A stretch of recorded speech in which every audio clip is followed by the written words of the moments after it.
Buffalo Fanatics, what's going on? This is Pierre the Kingpin, and I wanted to talk to you today about Cigars International, which is the ultimate destination for premium homemade cigars. Known as the industry leader, Cigars International offers the largest selection, unbeatable prices, and a customer service experience that's second to none.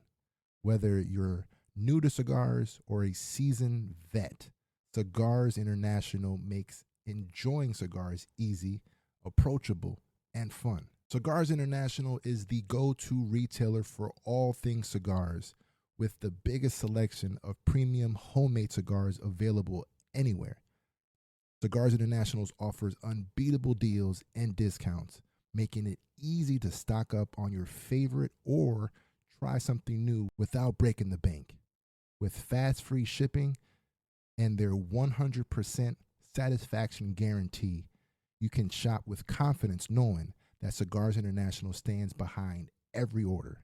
They have good relationship with vendors that helps provide great low prices. Whether you're new to cigars or a seasoned pro, Cigars International makes it easy to find the right cigar with helpful guides, staff reviews, and expert advice. It's not just about cigars. Cigars International also offers a wide range of accessories and more to elevate your smoking experience. Check out the great deals every day at cigarsinternational.com. That's cigars, CIGARS, international.com. Use code FANATICS at checkout for 20% off your order of $50 or more, plus free shipping. Or visit www.cigarsinternational.com/fanatics, and the discount will automatically apply. Again, use code FANATICS at checkout for 20% off your order of $50 or more, plus free shipping. Or visit www.cigarsinternational.com/fanatics, and the discount will automatically apply. What's up, Buffalo Fanatics? Josh Allen here. Just wanted to say, go Bills.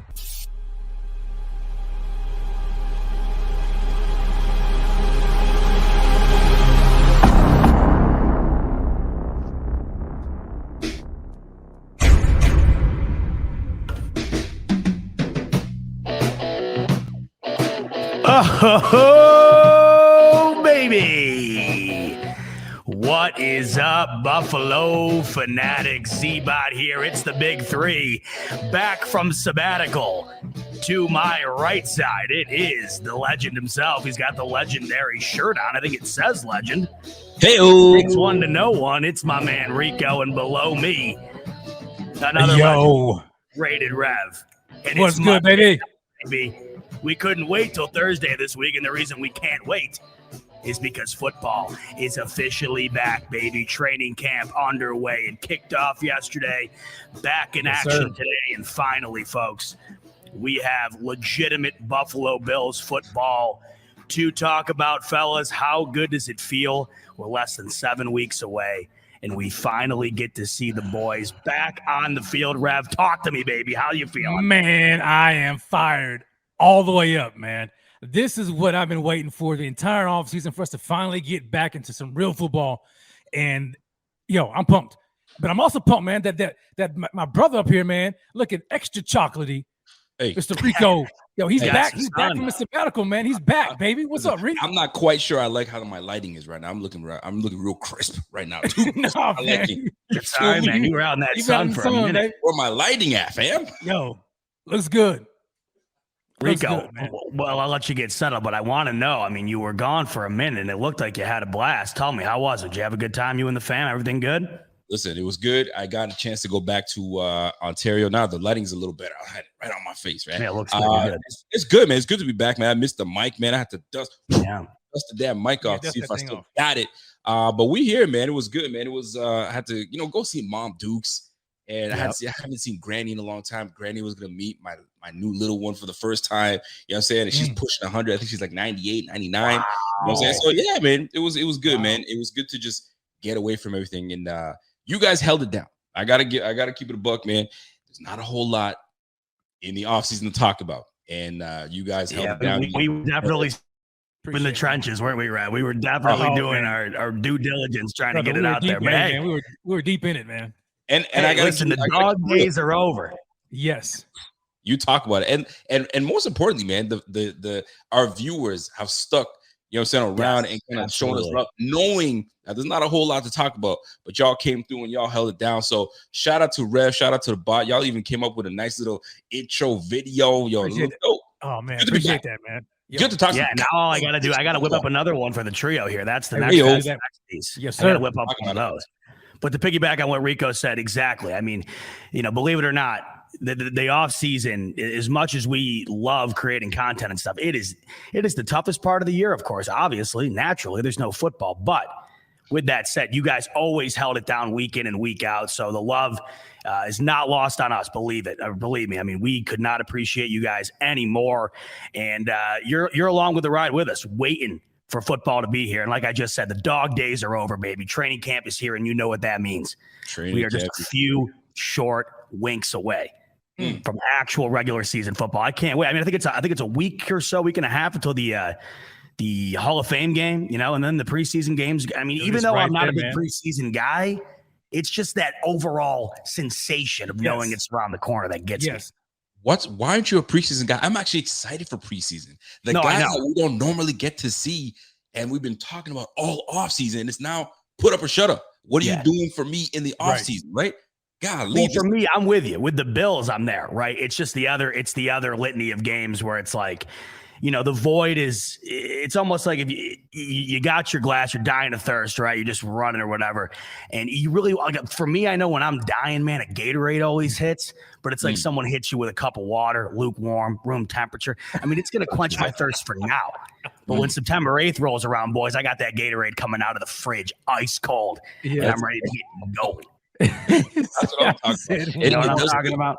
It does feel good to be back. I'm seeing Rev's face. Rev is looking refreshed right now. Thanks, my man Zebos been holding it down. He's got the dad cap back at it again. Let's go. I'm excited, man. What topic are we hitting? What are we talking about? Let's get it. Here, and by the way, I wanted to touch on what someone had up that someone put up. It was Truth Two Hearts. He said we need the BF Letterman jackets. Man, dude, I don't know. That in my mind right now, whatever I got in my mind right now, it's fire. I don't know how we can pull that off, but if we could, that'd be something. We're gonna make it happen. I got a website. I know what's up. Let's do it. Rico's got it in the bag. All right, let's do it, folks. Obviously, tons to talk about. Finally, training camp has commenced. We have so much to break down today through the first 2 days of the Bills training camp. But before we get into training camp, there's one thing I did want to touch on because I was reflecting on, of course, the last several years of us being Bills fans, what the Bills have become. And luckily for us, it's gone from, of course, 2 decades or so of not having much to be excited about to being just overwhelmed with things to be excited about. But the one thing this year, and I think, this might speak to how spoiled we've become, I was getting incredibly excited about the alternate helmet. And we have seen recently a variety of different teams, 14 to be exact, that announced a alternative helmet for the 2023 season that'll be worn during a variety of different games. And I know many of you, very much including myself, were hoping the Bills would drop either the red helmet or something to go with that alternative theme. Well, just today, Adam Schefter comes out to show us that this season, 14 teams will have an alternative helmet, meaning our Buffalo Bills chose to not introduce an alternate helmet for the 2023 season. No one loves giving this team love more than me. You guys know that, but we got to keep it real when it comes to things that we don't love right here. And I want your guys' thoughts. To me, this was a massive drop of the ball. With the hype surrounding this year, it would have been the cherry on top to bring in those alternate helmets. We've seen several teams here to do so. If you look here, I mean, there's some awesome ones. I love the majority of these. The white Cowboys is sweet. This Bengals one is off the charts. The Patriots, I hate to admit it, but that one is killer. Falcons red. Nice. So, boys, I'll start with Rico here. What your thoughts? Did the Bills drop the ball, or are you cool with not having an alternate this year? You know what? I'll tell you, man. The Bills had the ball high and tight. They didn't drop a damn thing. I am not inspired. I'm not at all wowed by the red helmets. It does nothing for me. It does nothing for me. Keep it. Now, if they wanted to impress me, you could just went with a nice black with a buffalo blue on there. Wouldn't have hated it. We talk, right? But we don't have that uniform ensemble to put that together. So for me, a red helmet, man, it doesn't move the needle for me. A lot of people are like, losing their minds. The Bills dropped the ball.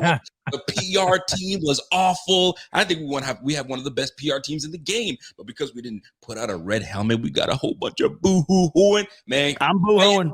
I'm boo-hooing. That's the way I look at it. The Bills did not drop the ball. They got that thing high and tight like Tiki Barber. We good. What's Jason saying here? Read it off for me. What do we got? So Jason comes in with the super chat. Jason, appreciate that, baby. He comes in and says, as much as it would be cool for the red throwback helmet, I still love the throwback white and red standing Buffalo. Let's do it more than one times a year. Yeah. So for me, man, like I'm with that right there. I'm not. I like the red helmet, man, but it's not like a major thing for me. You know what I'm saying? Like the only way for me, I think that the red helmet would look good is if we switched up the combo. You know what I'm saying? So like if we added like the alternative, like the color rush jersey, but like switch the combo. So like maybe like the red pants with the white jersey or something like that. The Giants did. They introduced a new jersey scheme with it. Yeah. If we did a new jersey scheme, then yeah, I think it would make sense. But man, since we're not doing that, then I'm all right with it. I still think we've got the best unis in the league, hands down, regardless. We got some killer unis, and like Rico said, our PR team's fantastic. No knocking them. That's why I think I was shocked we didn't get involved in this. It always seems like the Bills are the team to be the ones to do something like this. Now, granted, the Bills weren't the only one. More than half the NFL did not get involved. We had 18 teams who didn't.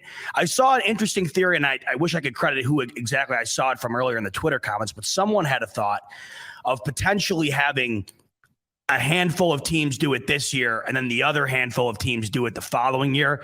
I guess when you look at it, it makes sense because just about half did it this year.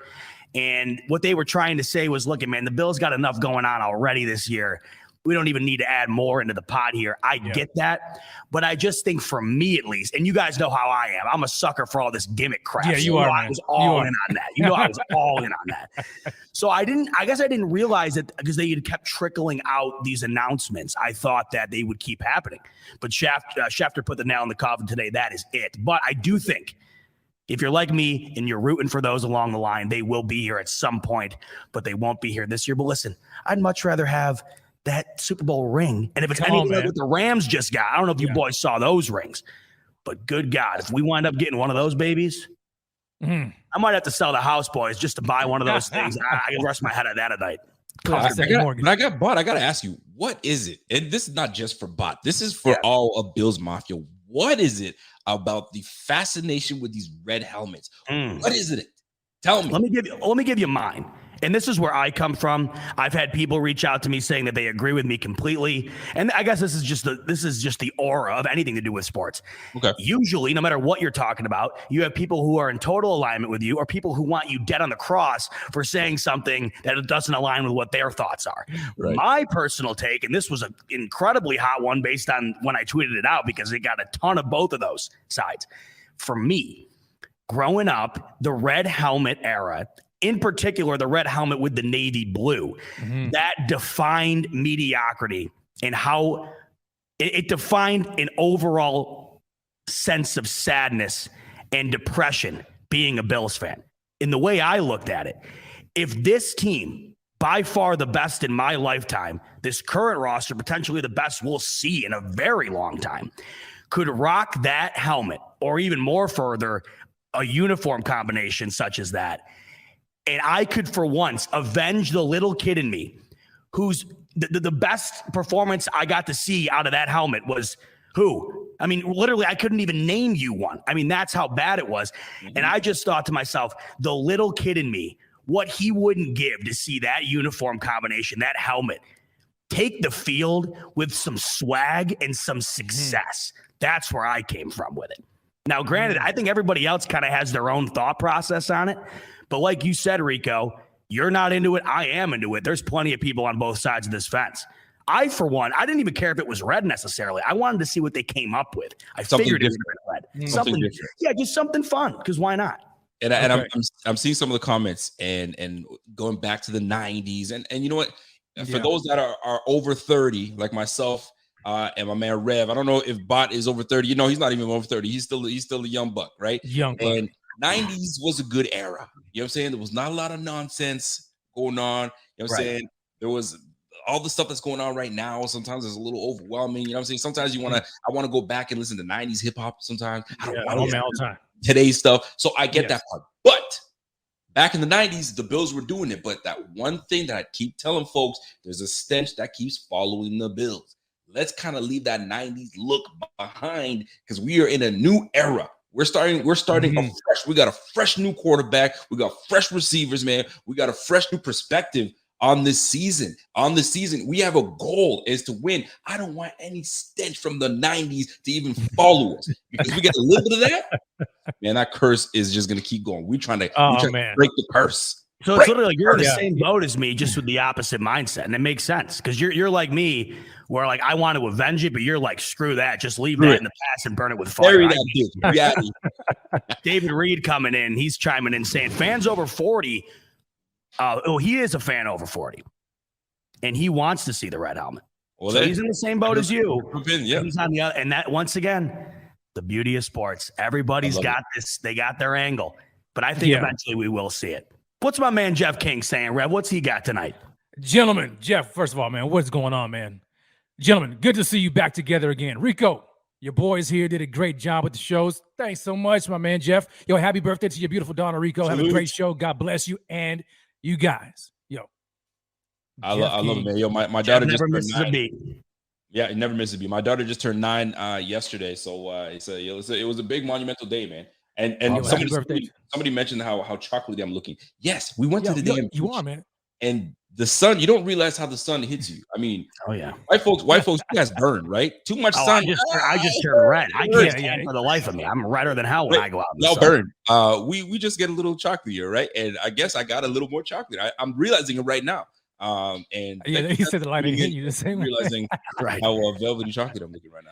I mean, man. Hey, but Rick, you look good though, man. So I like the red helmets, man, but I'm not a big fan of it. I mean, it just really depends. Now, Rico, you had mentioned, and I like you said this, man. Like you don't want to have anything to do with those '90s Bills, and it's bringing back the curse. What I don't want to see are those ugly 2000 unis, man. Like that crap with the, you know what I'm saying? They just went overboard. You know, you guys know what I'm talking about? Yeah, like the red helmets are all right, but as long as we don't bring them joints back. Now Jason's coming in. He's talking about the helmet. I think OJ wore that red helmet with the blue face mask, or that was a weird era. There was a weird era where it had the blue. I don't even know how long that lasted. I'm looking that up here. Here it is.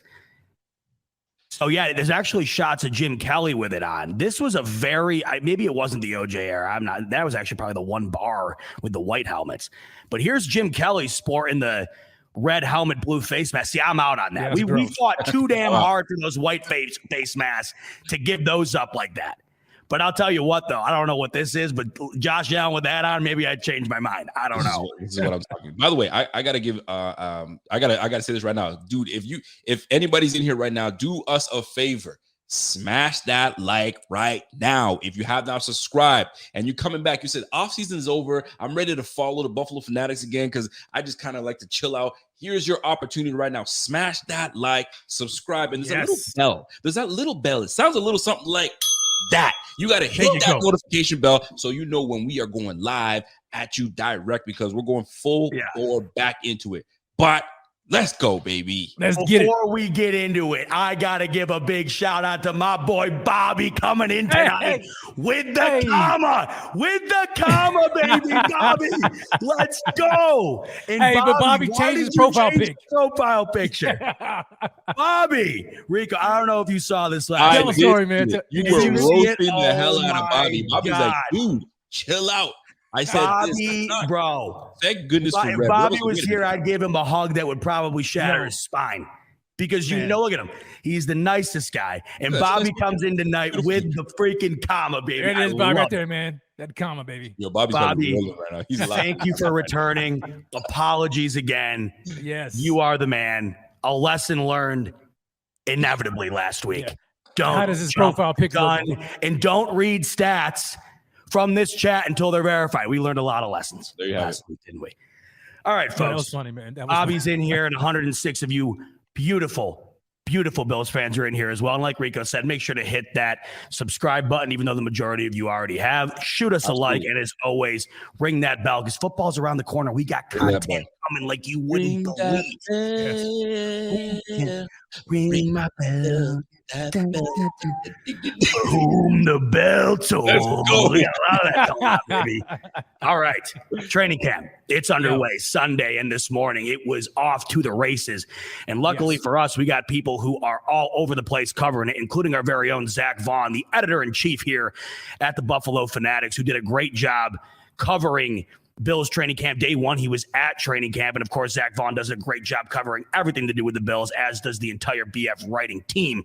But I figured tonight, boys, we'd start with Zach Vaughn's article. And of course, if you don't already read the BF articles, what are you doing? You know where to find them, right over at the buffalofanatics.com. The BF writing team does an extraordinary job, and you can find all the articles there, including Zach Vaughn's training camp observations from day one. So I figured we'd start there and we'd go down the list here from each thing that Zach Vaughn witnessed in person, because Zach went with his dad, was able to dissect all the individual happenings that happened on day one in person.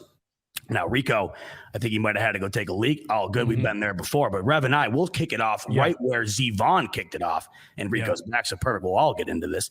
We're going to kick it off right where Z Vaughn kicked it off. And he started with his number one point being Gabriel Davis and Isaiah Hodgins stood out. Now, of course, this is music to my ears, as I know it is for you guys, especially with Gabriel Davis. The hype that we have given young Gabriel Davis this offseason is through the moon. And based on day one, he delivered. Zach Vaughn says the Buffalo Bills 2020 wide receiver draft class stood out for the right reasons. Gabriel Davis may be bigger, but he still made those lovely sideline and toe tap catches we have come to love, including one in the end zone. Meanwhile, Isaiah Hodgins did his best Davis impression at camp today, making some nice sideline grabs. However, he also had a drop on an out pass from Case Keenum.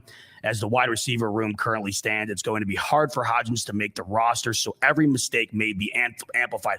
Let's start there, guys, because we have talked about this before, and with a wide receiver room like the Bills currently have, a guy like Isaiah Hodgins could be overlooked. How do you look at the room right now? We'll start with you, Rico, because it's been a while since we've talked about it. Gabriel Davis, we know, solidified wide receiver 2 right now, and he has got the best years ahead of him, I'm sure, but this year is a big year for Gabriel Davis, and we need that. Talk to me a bit about Isaiah Hodgins and kind of what you see his role being on the team. Well, here's the thing. Isaiah Hodgins he's in a tough spot, because when he came out, he was that large catch radius guy that we needed, not necessarily there for speed, but someone there to help out Josh Allen. And when Josh Allen's in a bind, chuck it up so that guy can come down and get it. Hodgins is a tough situation, because when he came to the league, he got hurt. They put him on the IR. Then the next year, we brought in new talent, so that kind of buried him on the depth chart a little bit. And he's been. Oh, Rico's in the middle of something good there, but we lost. He was, man. He pick up where he was off, where he was after, because I know Rico had some good points there, but you were following along pretty diligently there. What are your thoughts on the Isaiah? Hodgins coming out, man. I knew Hodgins. In fact, I think, if I'm not mistaken, that he was supposed to be even better, a better prospect than Gabe Davis. Here he is. Rico, go ahead and finish. I don't know where I cut off, but at the end of the day, what I'm trying to get at to is he's been buried on the depth charts. He got hurt his first year, and then more talent comes onto the team, gets buried on the depth charts, and it's not going to get any better. We just keep adding talent to the receiver room. It's going to be near impossible for him to even crack the 53, let alone beyond the practice squad, because we've got some talent on this squad. So good luck to Hodgins. I don't know if he's got room on this team. This team might not be it. Could we see him on the practice squad? Very likely. Could I see him being poached by another team? That's possible as well. But I mean, it hasn't happened since. So it's either he's cut or he's remaining on the practice squad. But that's as far as it goes, man. Right. Training camp is great, but this team is too damn deep at the receiver position. Sorry. Love Hodgins. I've had him on the squad. And I've had him on as an interview, but it's just too deep, man. We're just too deep. And it's a good problem. We're too deep now, man. Like Hodgins, if I'm not mistaken, I could have sworn that he was supposed to be even a better prospect than Gabe Davis coming out. But he just had just some unfortunate injury year after year since he's been here. He hasn't had the chance to get on the field. And then now that we've added the guys when we added Cole Beasley and John Brown, pushed him down. Now we added Diggs, pushed him down. Now we got the other guys that come in. So he keeps on getting buried. He can't stay healthy. Even though I think last year he was healthy, if my memory serves me right, but he just hasn't been able to put it together. And now I think he's just the odd man out. He's going to have a heck of a camp just to even crack the roster. Yeah, to even crack the odd man out. It's not happening. It's just for sure. Deep. Yeah, it's tough. Yeah, like Rico just said. And you continue to add. That's the other thing too. Not only is it already deep, you continue to add. I mean, what we've heard about Khalil Shakiir coming out of the draft, what I had heard yesterday in just a day's practice, how great he looked. So, like Rico had just mentioned, this team gets better and better. If you're already on the roster, the odd man looking out, the odds of you getting on the field making an impact are extraordinarily difficult. But hey, that's the telltale sign of a good team. If Isaiah Hodgins was on the starting roster, the initial indication would be, well, the Bills are not there. And there's plenty of teams, I'm sure Isaiah Hodgins could give a run for their money getting on the field. The Bills right now, just not one of them.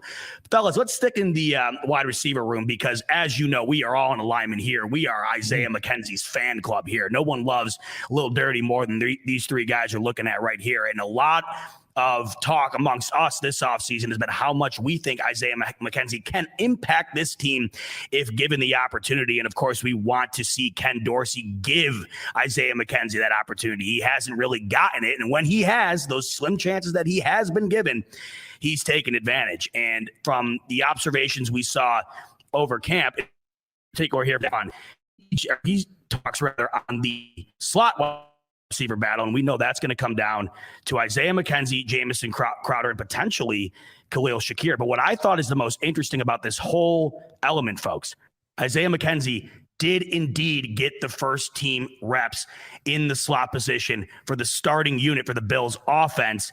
This was a debate being had amongst this offseason. Would Jamison Crowder start in that position, or would Isaiah McKenzie? Now, I'm going to start here with you, Rev. Putting this aside, now that we've seen, this is only one day in, and granted, I think that seniority might play a factor here. Mm-hmm. Isaiah McKenzie's already in the locker room. You probably give him the starting reps day one, but I don't think you give it to him unless you think he's obviously capable of running with the ones, and we know he is. Do you think that is going to be a spot that Isaiah McKenzie holds on to, or do you think that winds up being rotated to somebody else on that list like Crowder or potentially even Khalil Shakiir, the rookie? Well, I'm glad that Lil Dirty's finally getting his shot, right? I mean, we all knew what he could do, what he was capable of. We saw what he did against the Patriots last year. I mean, he actually, carried the offense on his back for a good portion of that game.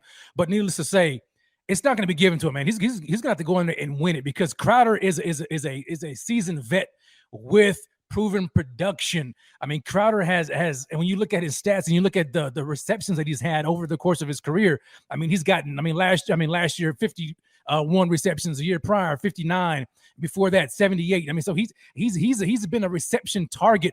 So now you insert him into this offense. Now, year one, granted, I'm not too sure what that's going to look like. But Isaiah McKenzie, though, we can't really just expect him just all of a sudden jump in and take that large target share that's going to be vacant by Cole Beasley. So maybe they work in some type of a mix or whatever like that, at least through camp. I think that the right thing to do is to select McKenzie have the quote unquote starter reps because he's been in the system matter of fact, he's the longest tenured wide receiver on this team right now with Josh Allen. And so you give him that opportunity and it's basically his job to lose, but make no mistake about it. Jamison Crowder is going to be right there at his toes. So we really just got to see. I'm not too sure what's going to happen. I love McKenzie. I would love for him to win it, but man, we've got weapons, man. So Khalil Shakiir, I'm interested in him as well, but I think right now we're probably going to put him on the shelf a little bit. I mean, unless he just wows everybody in camp and just beats the brakes off of everybody, I think he's going to be, just that further depth receiver. I think really it's going to be between McKenzie and Crowder, with McKenzie currently having just the edge from a experience within the scheme of the team perspective. And in the words of Zach Vaughn, before you go, Rico, I want to just preface this. In the words of Zach Vaughn, he literally said this could be the tightest positional battle on the entire roster. These three guys. That tells me, hey, that's a good thing. We got three guys that are going neck and neck here to get in the spot that we need to fill with the departure of Cole Beasley. So your thoughts, Rico, on what you imagine is going to be filled in that role as we approach the season here? Listen, there's people that perform under pressure, and there are people that perform when there's security, right? When your job is on the line, there's nerves, right? And there are two people. There are two types of people. Either you perform or you don't perform. Isaiah McKenzie has performed every time that he's been given that skinny little deal. They give him one that kind of gives him a little more comfort into this year. And then on top of that, he goes the number change. Number changes. A lot of people don't want to talk about it, but when you feel good, Dion said it. When you feel good, you look good, you play good. And now that he's at number 6, I remember a very good athlete on a basketball court. He used to play for the Cleveland Browns, and he went to Miami. Then he changed his number from 23 to number 6. That was LeBron James. LeBron James had a heck of a career in Miami. Now here is a guy from Miami. He's got that Miami swag. He's got that restaurant. Listen, Isaiah McKenzie has got the number 1 reps, and I have a feeling he's going to hold on to it. In the offseason, early offseason, I was questioning, is Isaiah McKenzie even going to make the squad? Is Jamison Crowder going to push him out? We just drafted Khalil Shakiir. What's going on with Isaiah McKenzie? Well, he's getting number 1 reps. But does that mean anything? Number 1 reps is great, but what do you do with your reps? We're going to soon find out with more days in camp, but he's got a strong hold on it, and the team likes him. And I think he's got a renewed sense of, like, I belong on this team. So I think he might hold on to it. The real question becomes, what are we doing with Crowder? Crowder wasn't on the sideline today. Khalil Shakiir is doing great things.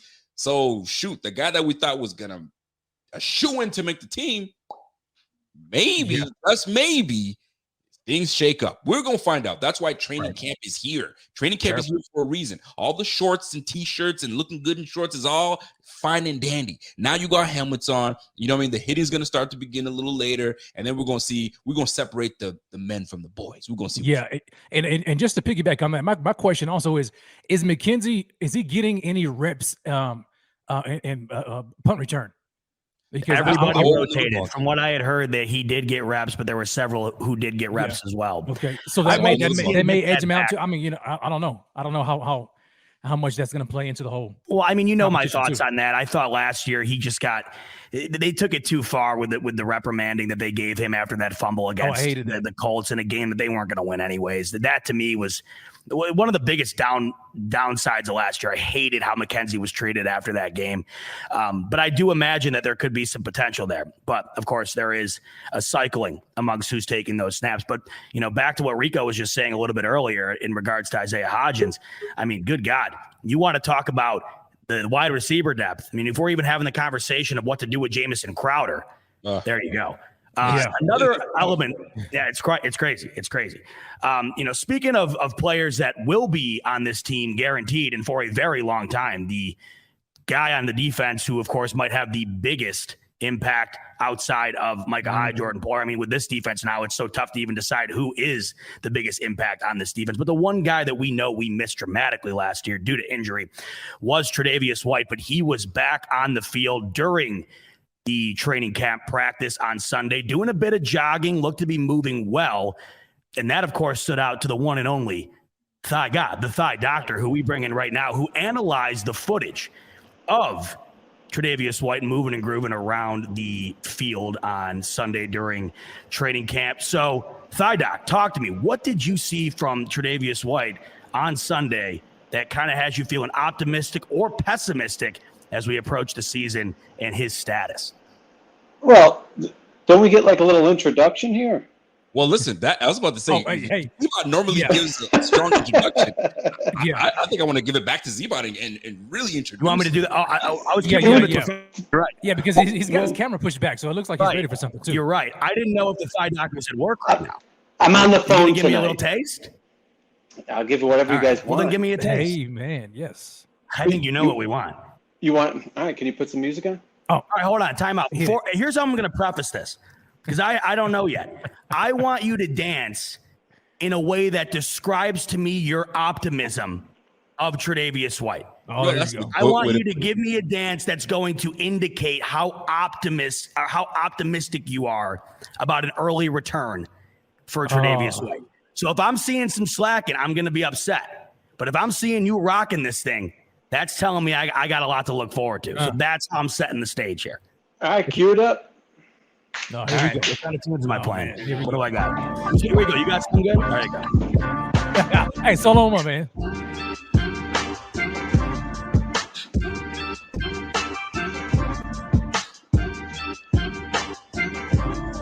I think Tre might be back the first preseason game the way this is going. And just like that tells me 50-50. Yeah, I like that beat.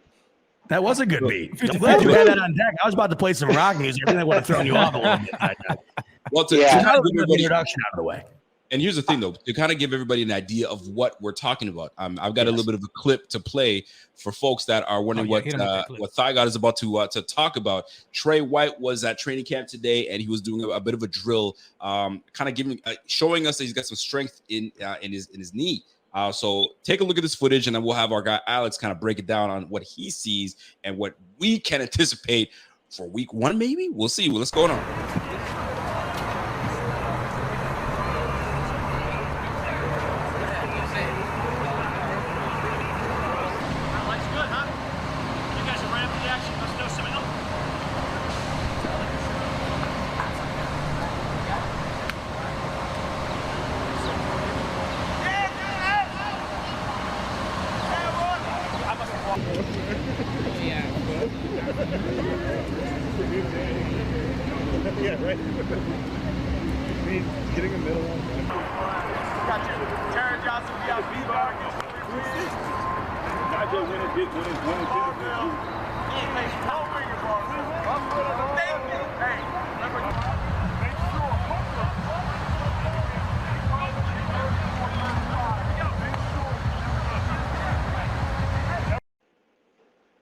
Didn't look that bad to me, and the swag is unmatched. Now, before we go, video courtesy of John Scott. Shout out to John Scott. He got some good footage of our guy Tre White. Alex, break it down to me. From a guy that doesn't know. I mean, the three of us are sitting here like that looks pretty damn good to me. You're right. You're right. Talk to us. So a couple things. Like look at it from a bird's eye view. He looks good. Like, do you see those lats? His arms look great. It looks like he's in tip-top shape. So he's obviously working the rest of his body. So what's the first few things we saw? He did the single leg jump, correct? Yeah. Right. Yes. All right. Love that. So the single. So I don't know if you want to pull up the clip that I broke down, but he looks pretty good. He gets up, but if you look at it slowly, he's jumping off the right leg and landing comfortably. Then when he takes off on his left leg, I'd say he doesn't get as high. And then he's a little hesitant, and if you guys watch him, he looks down the whole time. Like he's a little unsure landing on it. And then if you look at his upper body, you'll see that he's more upright when he takes off on his right, but he kind of leans into his left when he takes off, and then he lurches to the left when he lands on the one leg. What would I grade that at? I'd say about 80%. That's on the single leg hop. What else did we see? We saw him do lateral bounds to the side.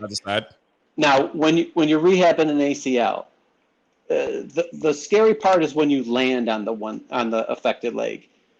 All he did in the video was he pushed off the affected leg and he landed on his good leg. Now, he looks good pushing off his affected leg, but we didn't see him do lateral jumps landing on the affected leg. So I can't really grade him there. I would assume that looking at the single leg vertical, he was doing the boundings earlier when he jumped off of one and landed on one.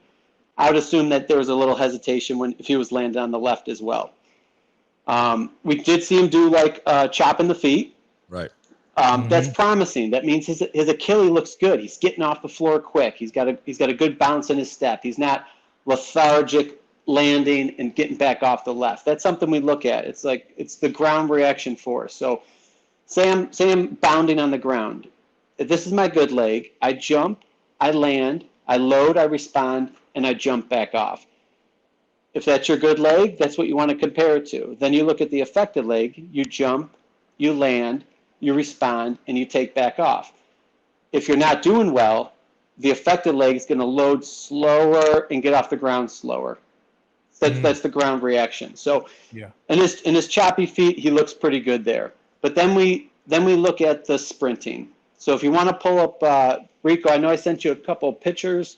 I'm trying to see. It's not loading up for me right now, unfortunately. Yeah, it's all good. But the problem is when he's sprinting, his right leg. So when you look at the swing cycle of the leg that's not on the ground, it cycles. There we go. Beautiful. So that's the right leg you're seeing right there. See how close the heel is to the butt?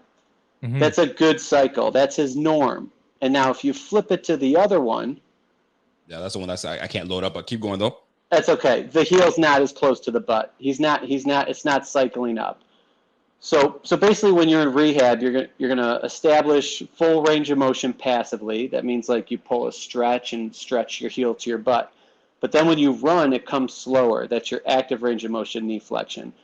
He's not getting his heel up to his butt. So that's going to affect his running cycle. That's going to make him slower, and it can set him up for compensation injuries.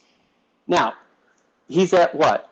December, June, July, August, September, October. Wait. Mm-hmm. No, January, February, March, April, May, June, July. He's at 7 months. He's on like 9 months. Remember, 9 to 10.5 is your target to return to play. He's at 7 months, and he's limited a little bit in his running cycle. He's a little unsure, landing on one leg, and we haven't really seen him jump side to side or do any cuts. He's on target, guys. This is good for 7 months. Okay, so that being said, if you're the team doc and you're seeing everything you see here, are you giving him that green light? Week 1, you ready to go, man? You're on schedule. Let's do this. I mean, GM is talking about it. Brandon Beane said he's on schedule, whatever that means. Yeah. But you're the team doc. Are you saying, that looks good, man? Week 1, you ready to go? I don't know yet. I still don't know. He's on track. People at 7 months, he looks like he's doing good for 7 months, but he's not perfect. He still has room to go. PUP? I don't know. It's going to be a tough call. So everything I'm hearing from McDermott and Beane sounds like the target is week 1. They're like, he's on target. McDermott said he has a goal in mind, and he's on schedule for that goal. Oh, well, it's obvious. He wants to go back for week 1. And then even Beane had mentioned that I'm pretty sure, now someone said that he was talking about Saffold, but I thought he was talking about Tre when he said we should see him back before the end of camp. I thought that was in. I think it was Saffold. I think it was mentioning Saffold. All right. Well, because that would have been blockbuster information, right? So Absolutely. I don't know. So here's the thing. So you get to, again, it's the same thing we talked about a couple of weeks or a month ago, Rico. It's like he's going to be really close around week 1. Yeah. But do you want to expedite those last few weeks? I don't know if it's worth it. So he's going to have to be able to jump and land on one leg. He's going to have to get a normal running cycle, and he's going to have to run and cut. And now he's got to mirror these receivers, change direction nonstop throughout the game. So if he's close enough, listen, you can have a 90% Tre ready by week 1. But is it worth it to put him in to week 1 at 90%? Maybe say, hey, he'll do a series on, series off. But what if shit hits the fan and Dane Jackson or Elam shits the bed? Now they're like, oh shit, Tre, hey, sorry, I know we had a plan to kind of ease you in, but you got to go. He has fatigue, right? Because he hasn't been able to do all of camp. I mean, camp's camp for a reason. These guys are getting in game shape. So if you're just going to activate him like a week before week 1, say, hey, he's been training real hard, and now, okay, get in game shape in a week, put your pads on this week, and let's roll week 1, I don't think it's safe. But that's not to say, again, he's at 7 months. We're just starting August. 2-3 weeks, he looks a lot better. He gets another 2-3 weeks to get into game shape coming off the PUP list. Yeah, I could see week 1 is possible. But if you want to go with the safe route, put him on the PUP, take 4 weeks off, and ramp him up. Make sure you clean up all the little errors. Mm-hmm. I want my guy for the long haul. I want him paired with Von Miller when we need a closer on the defensive line. I want a closer and a cornerback that can shut one side of the field down. And if he's got to wait it out, I'm good with it, man. Just wait it out. Dane Jackson's more than capable, and we're gonna find out what Kaiir Elam is all about. We'll see. Mm-hmm. I love it, man. I mean, the ref comes in with the super chat. He says, "Will Elam be able to handle the number 1 spot if Tre's out?" I mean, I don't really think he's got a choice. Well, I was just going to say, it sounds like we're going to have some time to find that one out. Yeah, we'll have a lot of choice, man. Well, they're putting him on Diggs all camp. They're trying to speed up his process. Yeah. Right. So listen, we've got Diggs, we've got Davis, we've got a plethora of solid receivers. Some might say we might have one of the best. I'm not going to say the best group, but we've got one of the best receiving cores in the game. So you put Kaiir Elam up against the best or some of the best, he's bound to look good and learn a thing or two, because we've got a gauntlet of receivers coming. Cooper Kupp is coming our way. So we've got to make sure that he's ready to go. No questions asked. Let's do this, man. It's going to be fun. No doubt. Yeah. I'm with you guys, man. Look, keep Tre, man. This is a long season. There's no need to rush it and get it. I know he wants to be back for week 1.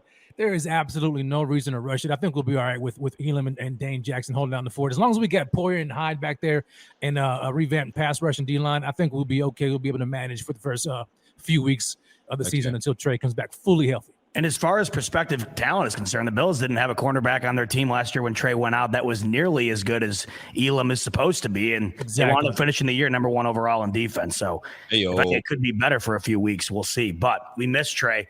But it's good to hear from the thigh doc, because it's got me optimistic, but it also makes me feel like the ideal takeaway here is to not rush it, especially with a guy like Tre'Davious White, who is in it for the long haul, but especially in a year like this, where having him down the line is probably going to be way, way more important than trying to force him back for the first few weeks. Yeah. So listen, if I could, in conclusion, I would say, hey, there's a lot to like. He looks great overall, but he still has a lot to, not a lot, but he's got some fine tuning to do. And I think that should temper our expectations. But think about it. We did invest in the D line. So why don't we kind of protect the rookie corner and, maybe roll Von out a little more in the first 4 weeks. And then when Tre could come back and the rookie's got his feet underneath him, then start to take Von and save him for the playoffs. That's a great point. That's a great point, Doc, because if we have a legit pass rush that's getting after the quarterback, I think it's just going to be tip drill season for the DBs. Make it a whole lot easier if you're able to increase the pressure rate up front for the guys in the back, at least until Tre gets back healthy, man. I love that point.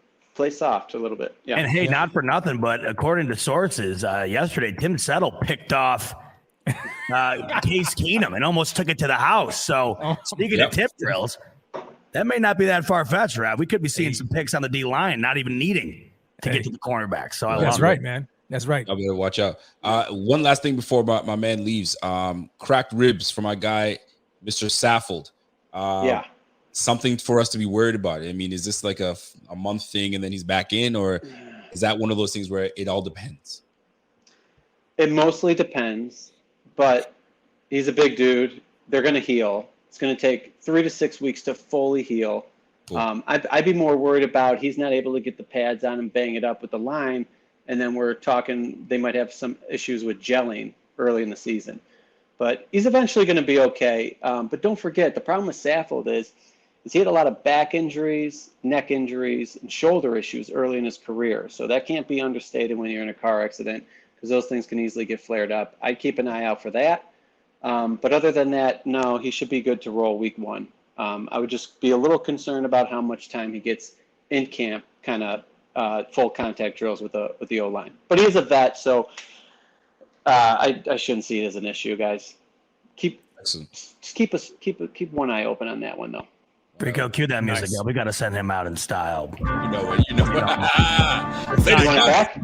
Yeah, baby. Of course. It's the thigh doctor himself. Give it to us one more time. You don't get better analysis or dance moves than this, folks. You get 2 for 1 with the thigh doc. Check this Hoochie out. Daddy Zubas. And while they're hot. The man who looks good baby. In shorts. The thigh doc. Folks, it doesn't get better than that. I mean, like we talk about all the time, you see thigh doc busting it down. You're like, come on, man, I'm not listening to this guy. And the next thing you know, he opens his mouth for 2 seconds. And you just got smarter. You just got way smarter. Every time I listen to him, man, I feel infinitely smarter. I also feel infinitely dumber about the things I don't know too at the same time. So that's why we got a resident doctor. We got a resident doctor that's telling us what to watch out for. It's always lovely. You gotta love having a thigh doctor and letting us know. And you mean your doctor does that? I mean, get you a man who can do both, who can literally let it sing with the thighs and then sit down with the boys and give you true in-depth medical analysis. You can't teach that. Love it. You know what I like, man. Before we get up to Jared here, I love when he had mentioned about Saffold being out. Now it looks like we have no choice but to look at Cody Ford, because now Cody Ford he's gonna get his opportunity through camp to prove whether or not he's worthy. Well, I'll tell you this, man. Cody Ford is in rotation. That's what I've been reading. He's in rotation, but he ain't solidified as that one guy because they keep rotating him in and out. And we just signed a new lineman, Simmons, I believe. Jordan Simmons, I believe his name is. I mean, undrafted 2017. He's bounced around a couple times. So camp body, if you will, until people are getting back together. I'm not really kind of peeping over there at Mr. Simmons, but we'll see how this plays out. But yeah, man, David Questenberry, let's not sleep on that. Let's not sleep on another name you forget about in a litany of names. And he can play guard and tackle. Yep. And we actually poached him and Saffold from the Titans. So look out for that. So speaking of Saffold, as you know, the Thigh Doc was touching on today, McDermott does seem very confident. So does Bean. Now, of course, they won't elaborate on what on schedule means. They never do. But from what I can take from that, I would imagine that Roger Saffold is making, progress in respect to the progress they're looking for him to make. It seems like he's really coming along. But like the Thigh Doc said, when you injure it in a way he did, like the car accident, it always seems to be a bit iffy because you never know, when that could pop back up. And in the situation that he's in on that line, big boys, you never know. And just another piece added to this team to really try and get them over that hump to the ultimate goal. I mean, he's just one of those guys added for that reason alone. So back to the same point, I'd say with Tre White, if he's not 100% week one, then just give it time until he is, because ultimately you're not going to want to rush these guys out there for the reason you truly need them for. So I feel like that's the way you got to look at it. Yeah, and Doc made a good point too about the cohesion, if you will, of the offensive line. That's something we absolutely need at the beginning of the season, because if he misses any time, or whoever, I guess we're all assuming that Saffold is a penciled in starter at guard, right? So if he misses any time in the regular season, that O-line it already needs time to gel. And so you get somebody else in there, and then, you say, all right, well, Saffold's back. Now you bring Saffold back in. We could see another issue that we saw last year with the O-line in the beginning of the season too. So one reason I'm not overwhelmingly worried about Tre White being back week 1 or week 2 is because of how well they did without him last year. Through the majority of the season without him, finished the year number 1 overall. We all know that. And a big reason for that, of course, Jordan Poyer. And we know that the contract situation for him is kind of on the ropes right now, but it seems to be getting cleared up more and more as time goes on. Jordan Poyer took the field Sunday for training camp standing. He ran out onto that field like he was at an MMA fight, greeting the crowd, hands up like this. He seemed pumped to be there.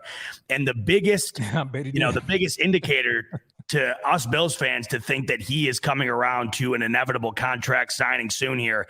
His agent, Drew Rosenhaus, in the building Sunday with his little boy on the sideline checking out Jordan Poyer. That tells me, folks, we are getting Jordan Poyer inked down for a little while longer here, hopefully. And you can't imagine that won't be, or you can imagine that would be rather soon, based on the fact that the season is just a mere 7 weeks or so away, and the fact that they already have the agent in the building. So start with you here, Rico. Your thoughts on the overall Poyer situation. I, for one, think he has handled this tremendously. And then, of course, yesterday, just another feather in the cap for him, the way he walks out. He's not allowing a situation like this to really creep into his mind. He's not allowing it to be the overwhelming shadow over him in a year where he knows it's Super Bowl or bust. Your thoughts on how this is going to wind up panning out as the season gets closer and he inevitably winds up signing or not signing with the Bills long term? Two things. Before I get into the Jordan Poyer situation, I know that we were just talking about the O-line with Saffold being out. Spencer Brown, nobody really knows what injury he sustained early in the offseason, but now he's shaking the rust off and he's back in the lineup. They're easing him back in, and he's been looking great doing so. But injury has not been disclosed. We don't know what it was, but he's slowly getting over it and getting back into it. So him and Tommy Doyle were kind of in and out on each other, swapping in and out. So for those that were asking about Spencer Brown, he should be good to go and shaking off the rust. As for our guy Jordan Poyer, all pro Poe, I'm really glad that he showed up to camp. It speaks volumes, right? He could have hired the big time agent, and the big time agent could have told him, sit your ass out.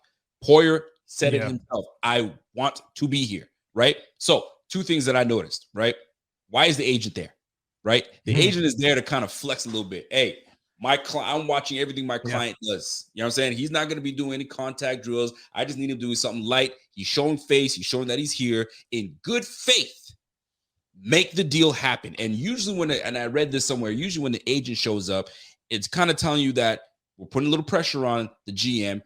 Him and Brandon Beane do have a good working relationship from what I read months ago. So I don't see any bad blood or I'm flexing. I think it's more so I'm showing guys that my client is here in good faith. Let's make something happen. Hopefully this thing can be done before preseason starts because we know we're going to need him there. So he's going to be here all camp.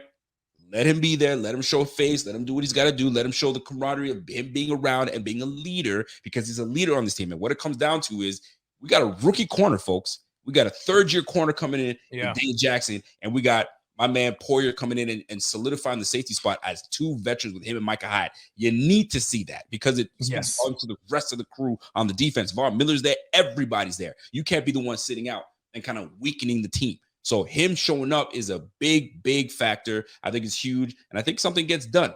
But it's a big showing on my guy J Poe, and he wants to be here and it's showing it. So good on him. Yeah, I'm actually glad he showed up. You know, because for one, I actually thought that he wasn't going to be there. I mean, I thought this was all posturing. You know, him switching to Drew. I didn't think that he was going to be showing up for camp until he got a new deal. So the fact that he's there, is a good sign. It's a good sign. And we know he's a professional, right? So, I'm with you, Rico. I expect something to get done here shortly. Yeah, I mean, he's handled it tremendously well. He's really done a great job. We've seen it.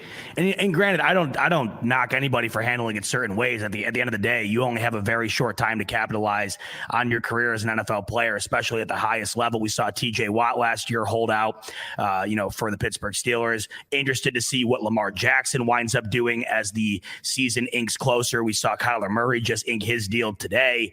And it just seems like right now, Lamar Jackson is the only one left without a contract. So we'll see if he winds up holding out.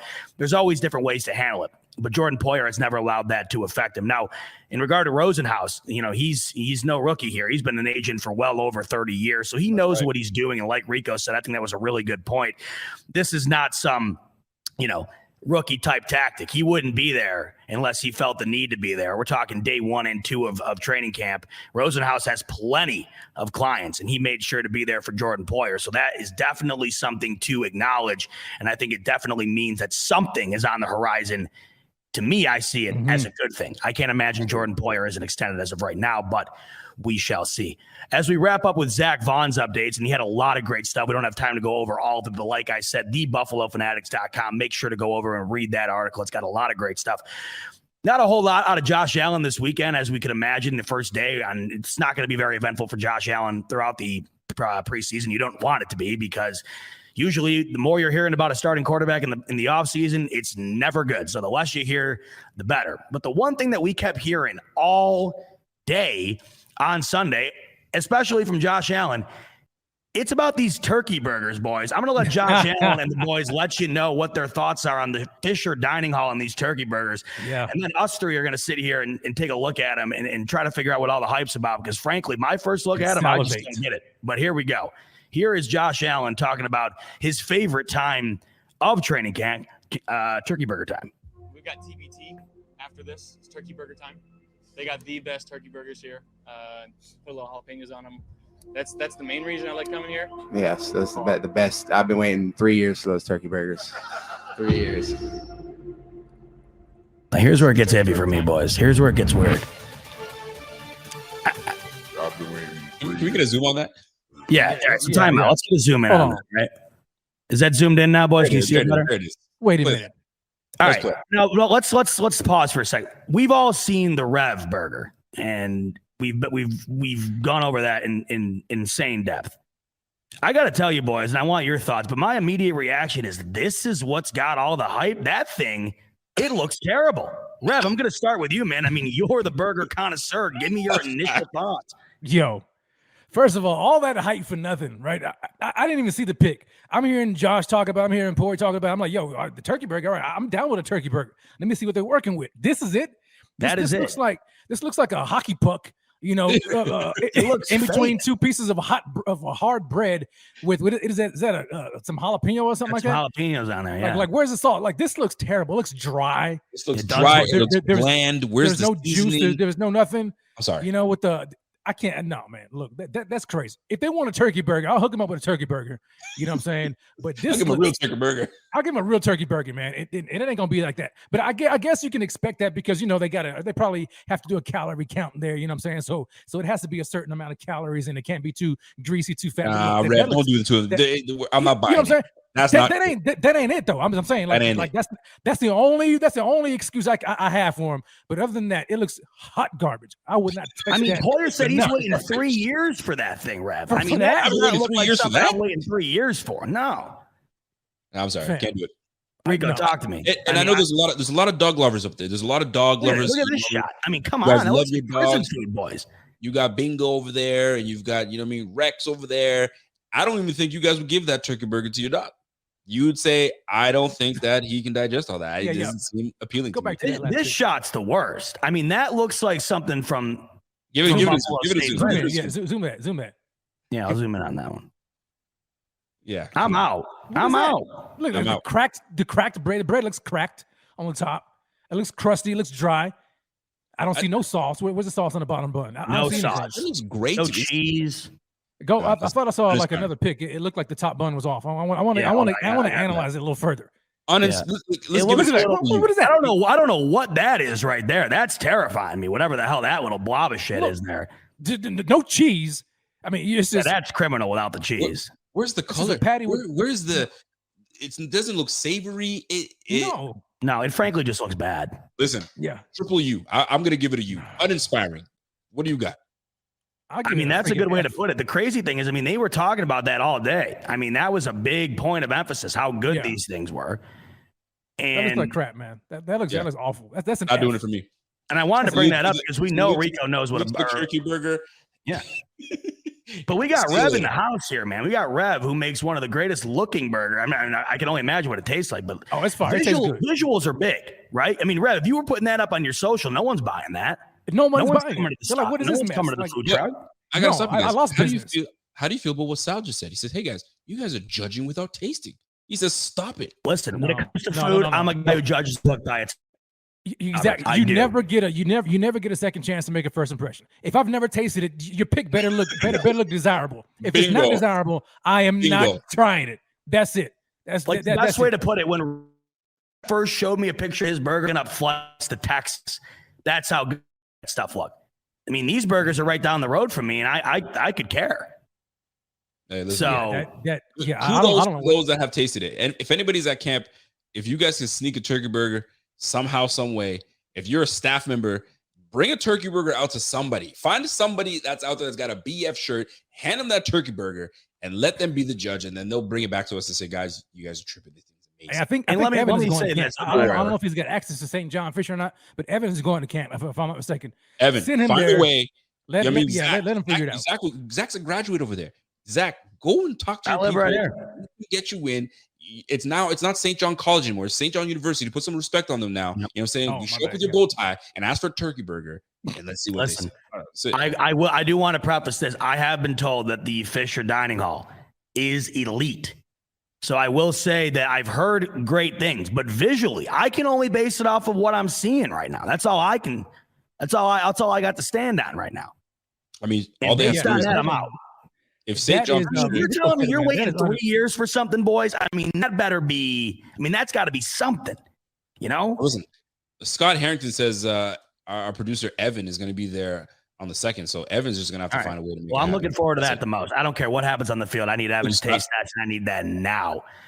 So speaking of things that were a bit unorthodox, including the turkey burgers, perhaps my favorite moment of the weekend in regard to Josh Allen was his interview with Peter King. Now, I have spoken about Peter King plenty of times. Peter King is the GOAT when it comes to pro football writing. He's been doing it for 4 times the amount of time I've been alive. Peter King is as good as it gets. But Peter King had a moment, and I know what this feels like, because if you remember my video of me and Reed Ferguson where I reached out to fist bump him and I was left on ice, I know what this feels like. Everybody knows what this feels like. But it's not often you leave Josh Allen hanging. I want you guys to check this out. This is an infamous moment for over the weekend here. Put the zoom on. Josh Allen being interviewed there it is. by Peter King.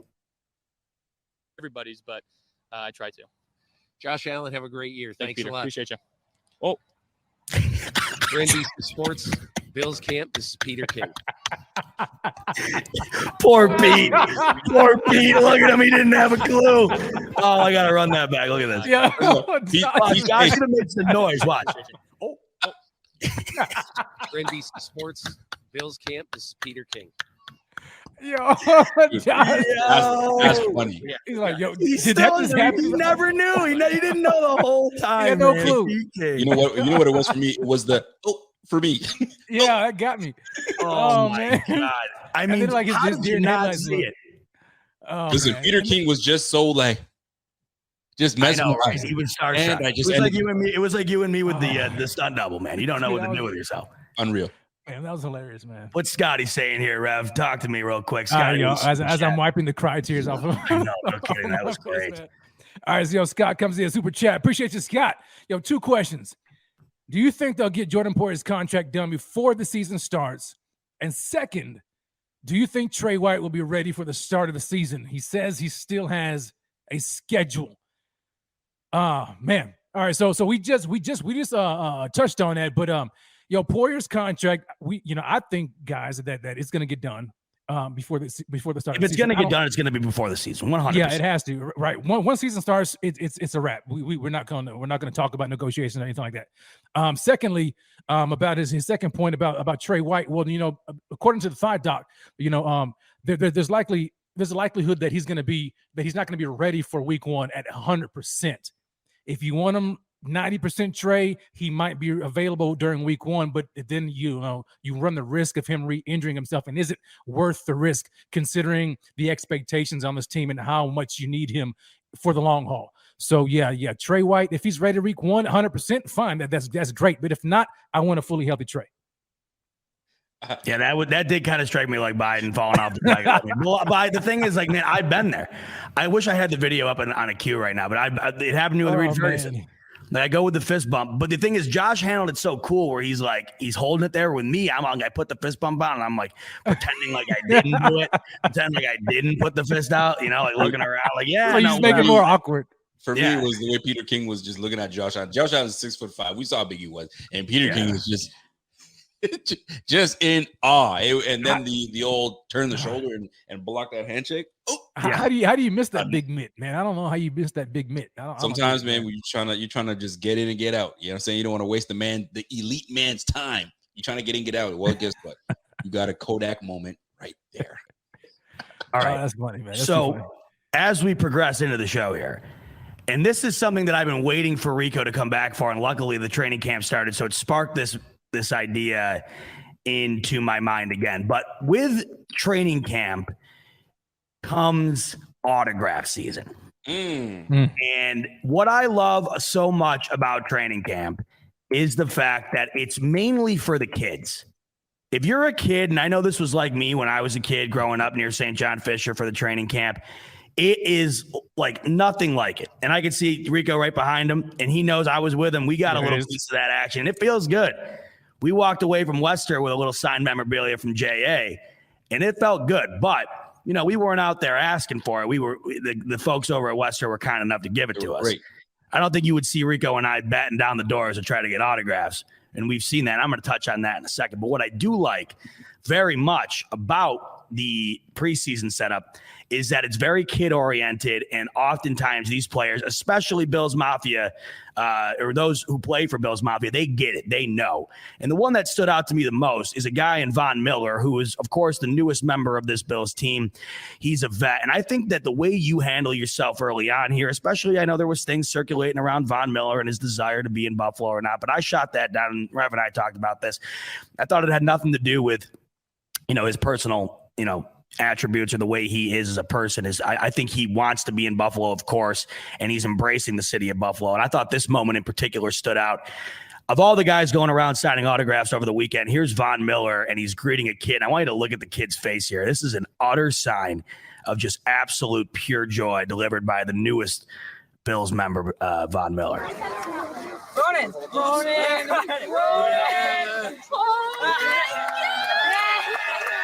Wow. I mean, we're talking about a moment, man. That kid's never gonna forget. Watch his face. That was dope. So cool. That's and I awesome, just man. thought, you know, Yeah. of all the guys to go and do that, and a lot of players were, I thought it was really cool to see Von Miller get right after it in the first practice and go embrace Bills Mafia the way he did. I have a question for you guys. Yeah. You guys are celebrities. You're an athlete, you're a singer, you're a country rock star, you're an actor, actress, whatever you are.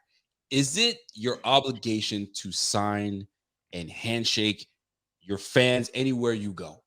Right? Let me preface this with this next video, and then I'm going to give you my answer, because I was waiting for you.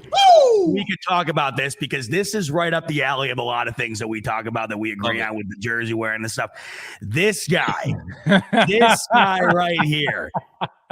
Now, what I was talking about a minute ago, I love the fact that they're hooking the kids up, because that kid right there, you could look on his face. That kid will never forget getting that glove from Von Miller. Same situation here, MLB All-Star game last week. A lot of kids trying to get an autograph, including this adult who, folks, just take a look if you haven't seen it already. It's truly a sight. Give us the zoomies. Look at him reach. Wait for it. It gets bad. Watch him knock this kid right here. Ready? See? Come on, son. Like, look at him. Look at the desperation. He just begged him. He just said, please. He's begging. Look at him. He's begging. So, Rico, to answer your question, if I'm the rock star, if I'm the athlete, Von Miller, Josh Allen, the kids are getting hooked up. I am making sure those kids are getting a moment they'll never forget, just like you saw in the face of that kid getting the glove from Von Miller. Absolutely. When we were at Western Media Day, I thought Josh Allen did an incredible job of handling the situation with the kids. I don't know if we talked about this a lot, but we were at Western Media Day, and they spent about 30 minutes doing a Q&A where Josh Allen was asked questions almost entirely by very young kids. And there were kids asking him, like, Josh, will you come to my first day of school? And Josh was like, oh, I got to check my schedule, but I'd love to. Like, he's doing the right thing, because it's kids and their impression of this team and these players are formed. Yeah. A guy like that, if I am the rock star, the athlete, man, there is nobody getting ducked heavier by me than a guy like that.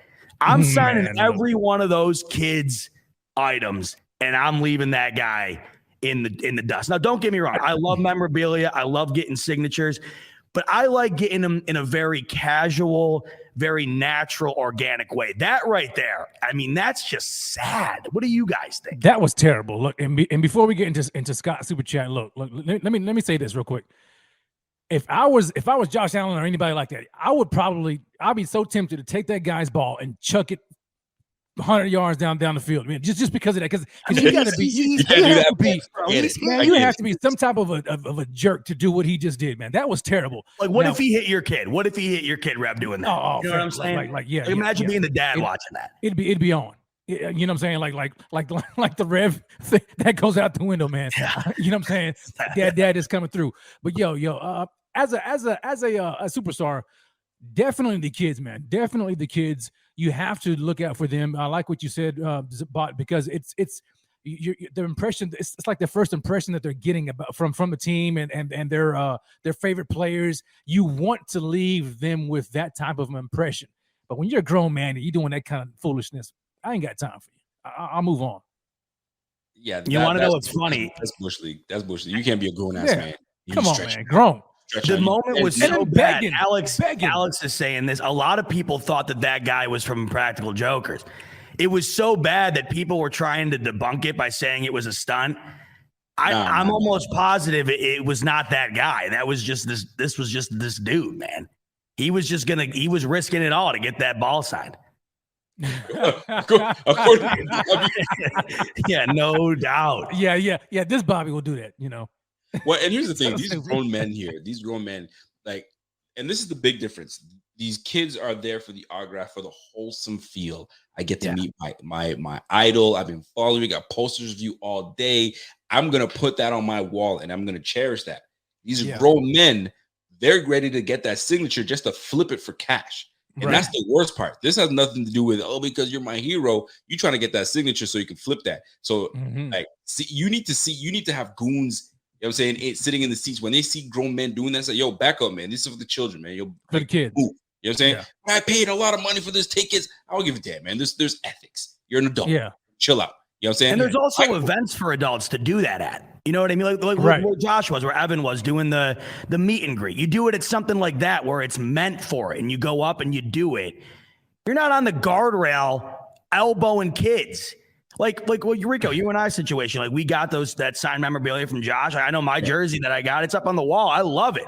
Like I wouldn't give that away for $1 million, right? But we got it in a way that was natural. It was an awesome gesture. Absolutely. Like if we wanted to that day, Rico, right? And Evan who was with us, anybody there, I mean, we could have been ruthless, right? We could have been going nuts, running around with a box of stuff. Let me flip the script now. You're out with your lady. You and Caroline. You guys are out for dinner, right? In Rochester, The Rock. I think you guys call it The Rock, right? And we'll do that every now and then. You are a star for the Buffalo Bills, and you're leaving dinner. I don't know what the best restaurant in Rochester is, but you're leaving that restaurant. And you've got a dozen people knowing that you were there, and they're, Zeba, can we get your signature? And you just finished a nice meal with your lady. Are you stopping to sign these signatures and patting and shaking hands and kissing babies? Or this is my personal time, folks. I'm going home. I'm doing it. That's what I need to know from you. What are you doing? It's a great question. It's a great question. See, the unfortunate reality of that situation, and I've seen it happen, is if you say no, there's a 90% chance someone's filming it, and then everybody in the world thinks you're a douche. But I get people not wanting to do it because you're going to be having that happen all the time. I mean, I don't even know if Josh ever leaves his house in Buffalo. I do not know how he possibly could do that. I really don't. There's nowhere in hell in the city of Buffalo he could go where that wouldn't happen. Now, for me, I know how I am with Dave Matthews. If I saw Dave Matthews at the grocery store, I mean, we're doing the pig. I'm telling him, listen, I literally get on my knees and bow to your presence every night. I'm in love with you. You've saved my life, whatever. God knows why I would say things that wouldn't even, make any sense, because that is all true, right? And if I was getting that vibe from someone, like the genuine, like, oh my God, right? I think you can tell, like with a guy like that, and I've known people to do this, like with Dave Matthews, right? I've known people who will camp out in the hotel room, in the lobby for like 8 hours to get stuff signed and stuff. To me, there's a big difference between being weird like that or bumping into me if I was a superstar or something in a natural spot where you're like, holy shit, dude, it's Zeba. He's the best quarterback in the league. I got to get a pic with him. I'm in. And I think I've known this to be true based on just stories. These guys in particular handled it so well. I know Deion Dawkins, incredible in that situation. I know Josh, as big as he's become, has been great in that situation. I think you want to know what Rico, to answer your question, whether people agree with me or not, this is how I feel. I think it comes with the job. I think a lot of that comes with the job. Now, granted, there are situations that are very inappropriate. I think you need to handle it in a good way. I'm not saying you go up to someone while they're eating or whatever, but if they're walking out and you're really cool about it, I would have no problem with it. But there are people who I think do make it worse for everyone. But I do get it. It's a very interesting debate because for sure. And the reason I asked that question because like celebrities, you'll see them randomly and like you're like, what are the odds that I can see this guy? This is my only moment. I got to do it. But there's something called reading the room. If he's with his family, it's like, okay, let me back off. And I'll give you an example. And D Nick, I'm about to say something because my brother-in-law, I guess my wife's cousin came down to visit us, and he's here right now. And we're like, hey man, go get your rental. And as he's on the rental in downtown Halifax, is the boardwalk. Go and hang out the boardwalk. Sidney Crosby is from Nova Scotia, and who does he see walking down the boardwalk? Is Sidney Crosby. No kidding. What are the odds of seeing Sidney Crosby? Wow. I asked, did you go up to him? He's like, I respected it. And that's what most times people will say, you know what? The fact that I was able to see him, pretty cool. Yeah. I don't need to get the autograph and all that good stuff. But I had to ask that question because it's a tricky situation. Michael Jordan will see a whole bunch of kids, and there's a whole meme saying, "You just did it recently." Kids. I ain't signing shit. Yeah.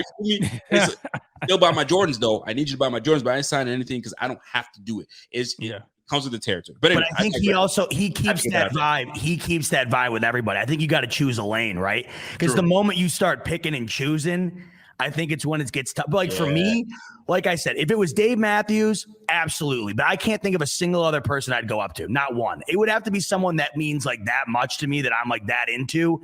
And outside of him, and with the Bills guys, I think it's just like, to me, the football players, especially when you get to know them and you just see them in person, like the way they interact, they are the most normal guys. Facts. And I just feel like it's not really worth it. Like it really isn't worth it. But the cool thing to know is, everybody that we've interacted with and that I've heard of has been nothing but the most genuine person. And I know D Nick's coming in here saying that he like collects autographs and stuff. I collect memorabilia and stuff like that too, big time. But I think that there's just a certain etiquette around it. And you either do it the right way, which I think there's a lot of right ways to do it, or you do it like that guy did, where you're literally assaulting children to try to get a baseball sign. Yeah, so there's Strickland. What's Scotty saying here? Yo, so Scott comes in with another super chat. Scott, appreciate you, brother. He says, yo, hey, this is from my boy Rico. So Rico, this is for you. He says, what is your prediction for the upcoming season? Do you think we can get over that hump now that the overtime rule has changed? And what do you think of our defensive line with Von Miller? First and foremost, Von Miller's addition to the defensive line is huge, and not because of the productivity he's going to bring to the squad. We already know what he's about. 32 years of age. I mean, is he on the downhill? Who knows? But he's still going to be productive. We don't need him to be, and I mean, it goes against everything I feel, because I want my dogs on the field. Don't take them off and get after it. But when you're a little long in the tooth, you're going to have to temper how much you put him on the field into the rotation. So we got him to be a closer. So he's going to be a big, huge piece for us. Overall, my prediction for the year is to win the freaking Super Bowl. This is the freaking year. We got the quarterback. We got the receiving squad. We got the defense. We got the coaching. There's nothing that we're missing. We just need that damn championship. It's there for the taking. We got to get it. But we got a few teams, I'm saying, that's going to be, as a roadblock that's in our way. But we'll make sure that we take care of business. So I feel like we're going to have a fantastic year this year. By the way, I got to say this. Peter King replied to that awkward handshake situation. Did he? Oh, what did he say? That was a tad awkward. Sorry for that one, Josh Allen. Thanks for being such a good sport. Peter King was like, oh my God, I can't believe I just did that. So yeah, there you go. Peter King apologizes. I listen to him all the time. He's also like the most well-spoken, nice guy. So I can only imagine, like, he's probably gotten so much crap for that. And you could just tell, like you said, where he's just like, he didn't know. You think he knew for 2 seconds that Josh Allen had his freaking hand out there? Not a shot in hell. He was in his own world, man. He did not. Absolutely. So back to training camp, boys, something I read over the weekend here that I thought was interesting. You want to know who had a really good weekend, or a really good Sunday, rather? I didn't hear much about it today, but a really good Sunday. And I wonder if a little bit of, I don't know, if competition is spurt a little bit into his game, but I heard that Matt Hawk was booting that thing this weekend. Now, I heard a lot about the punt game, and I know it's funny because when have we ever talked more about the punt game than we have since Punt God has been drafted? But apparently both of these guys were absolutely launching 80-yarders. So I guess the question posed here, is there anything that could possibly, in your opinion, and start with you, Rev, that could keep Matt Hawk, I always do that, on the team over the legendary Punt God? Yeah. It's his holding of I think that's what it's going to come down to, man.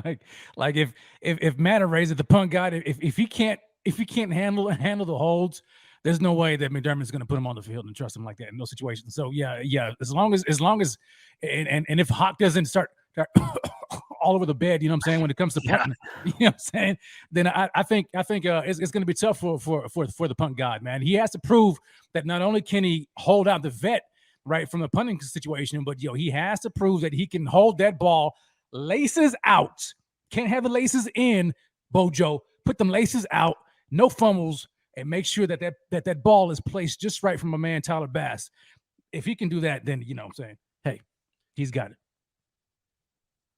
I have a bit of a hot, I don't want to say a hot take, but if I'll tell you this from a player that's played football and as a return guy, I always like the guys that could boom it really far. I'll just back it up because what it gives me is room to now receive that because he's boomed it so far, I can survey the field all I want, and I can get you 15, 20. All it takes is one good crackback. I'm gone for 80. Now, something that Matt Hack can do to earn his keep is that hang time. If you which I heard he's been better at than right. This is where you're eliminating any return. You're also, if somebody's bold enough, you're gonna get your head knocked off, right? So Matt Hack is gonna stay in this competition if he continues to have great hang time, and if he's getting that distance like almost as close as you're saying the Punt God, then Matt Hack is gonna stay in this damn position. Now we drafted Matt Razor for a damn reason. But I'm gonna tell you, man, you don't tell Trish punting that thing 60 yards, 75 yards, and you giving these guys an opportunity to return the football. That's not what we want. Right. No. That's not what we want. We don't want you returning the football because that's just an opportunity for somebody to get hurt, and for you to take it back to the house. I don't want that. Punt that damn ball nice and high and nice and far so there is no return, and even better, get it inside the 10 and outside on the sideline. I'm just saying. So don't sleep on Matt Hawk. If Matt Hawk goes back and gives you a damn good competition, shoot, can we keep 2 punters? Man, that's a question, buddy. Good Lord, can we keep 2? Like, that's a great question, man. The punt time, the hang time is a great point, Rico, because like Bot was about to say, we have heard that Hawk has been beating a Razor and in the hang time. So it really doesn't matter if you can boot it, but if that hang time is cut down, man, and these guys are getting chances to return it, it boils down to that, man. And I think Hawk, if he can keep that hang time up, he's gonna put himself in better position to win that job. Just always remember, nobody has better punt analysis than the Buffalo Fanatics. So when you ever need the true in-depth breakdown about the punting situation in Buffalo, you know exactly where to go. It's right here. You know it. We got a couple more things that I want to touch on, especially the tight end situation, because Dawson Knox doubled down on the exact same thing he told you, Rico, when you chatted with him at Western Media Day in regard to O.J. Howard. So I do want to touch on that. But before we get to a few more topics, before we close up shop here, a quick word from our new friends over at Dynasty Owner, because as the season approaches, so does fantasy football. And I know I can't wait for that. And you got to get in on Dynasty Owner this season. So make sure to check them out on the App Store. And here's a quick word from Dynasty Owner. You've never experienced fantasy football quite like this. Unlike the other fantasy football platforms, Dynasty Owner uses real NFL salaries and salary cap, bench scoring, clutch scoring systems, and a variety of other options to make Dynasty Owner unlike any other fantasy football experience you've ever had. Do you have what it takes to be the best Dynasty Owner in the league? Download the Dynasty Owner app on the App Store or Google Play today to find out. Go check them out. I know that my draft is right around the corner. I cannot wait, man. I mean, just everything about football season, including fantasy. It is just the best. So, Rico, when we were at Western Media Day, you had a quick chat. It wasn't very long. It was out in the field as you were doing your rounds on the IG Live for Buffalo Fanatics. But you had a quick word with Dawson Knox. And, we were no strangers to giving him the tough questions that day. We talked to Devin Singletary about the addition of James Cook. And you, with the brief time you had, did talk to Dawson Knox about the addition of O.J. Howard, and he seemed like he was real pumped up to have a guy like O.J. Howard in the room, and he doubled down on that over the weekend when he was asked about it. So O.J. Howard, of course, having his first practice with the Bills, and Knox said when he was asked about him, quote, "He's a freak athlete, first of all. He makes me feel small." Howard's 6'6", 250, so understandable because he is a beast, but we've stood next to Dawson Knox. He's no tiny guy himself. So that's supposed to show you. But Knox would go on to say, quote, "Just having another weapon like that is going to make us that much harder to stop. I think he's just going to push me to be better too," which is exactly what you were told by him, or from him rather, Rico. This is very interesting to me. We are going to see some stuff out of the Bills this year because of the addition of Howard and the emergence of how good Dawson Knox is. We are going to see some personnel we have not seen in a very long time, if ever, and that is the utilization of 2 tight ends. So from what we've seen this past weekend, the Bills have already started doing more 13 personnel, which is 1 running back and 3 tight ends, and they're also running 22 sets, which is 2 running backs and 2 tight ends. This, to me, is very interesting. I think there's a lot of interesting elements. to what we're going to see from Ken Dorsey that could be different from last year. But this one, to me, might be the biggest because it's unlike anything we've really seen. So I'll start with you, Rico. O.J. Howard, Dawson Knox. A lot of people are, when they first think about it, they're thinking about reps being taken away from Knox. And I always say that's not what it is. I think the utilization of Howard is going to be in a way that mutually benefits the both of these guys. What do you see being the outcome of having these two guys on the field and how it winds up changing this offense moving forward here? In the words of Dawson Knox, and I quote, "It's gonna be scary." Those were his words. Said. Yeah, that's right. Those were his words. But let me elaborate a little bit on what I foresee happening with this duo here. You've got two versatile players. Both players can play in line and they can actually be spread out. And in today's camp, you saw that very situation happen where it was Dawson Knox that was split out, and you had our friend Mr. OJ sitting in line blocking. So that can be done. It's going to be this offense is going to be so multiple. It's going to be very difficult. So while you're sitting here focusing on, oh shit, Dawson Knox is going to be doing something, here comes OJ Howard down the seam. So I love how multiple this offense is going to be. It's not going to have that Dable. Sometimes you know exactly what's coming. This is going to be unpredictable. We don't know what Ken Dorsey's style is going to be. And the fact that we got Brady from the Panthers on the squad right now, I think it's Joe Brady. So this will be very interesting. I think we're going to be a little more run-oriented or more, I would say, more balanced offense this year. And I'm looking forward to it because you'll never know what's coming your way. But to have two tight end sets, you know what I'm saying, with James Cook, that's going to be plenty playing outside wide. Devin Singletary is going to be going into his fourth year and looking to have a solid year. Listen, man, it's going to be fun to see how this plays out, and I'm looking forward to it. I know there's some people that were talking that OJ Howard was struggling in mini camp and so on and so forth. Listen, man, put the shoulder pads on, put the helmet on, and now we'll see what's really good. You know what I'm saying? A little healthier. Now you're playing with one of the best quarterbacks in the game. Are you kidding me? So I can't see anything falling. I think this is going to be only positive. Good things are coming. It's going to be scary. So let's see how scary it does get. I don't have to wait till Halloween for scariness. Let's do it. Rev, your thoughts? Yeah. So just to piggyback on that, man, our very own contributor, Alex Spencer, just put out an article where he talked about the importance of personnel versatility that you guys can check out right now on the Buffalo Fanatics website and or download the BF Network app to get that access. And he just says this. He says versatility, which is I'm glad, Rico, you had mentioned the run game. He said versatility should also help in the run game.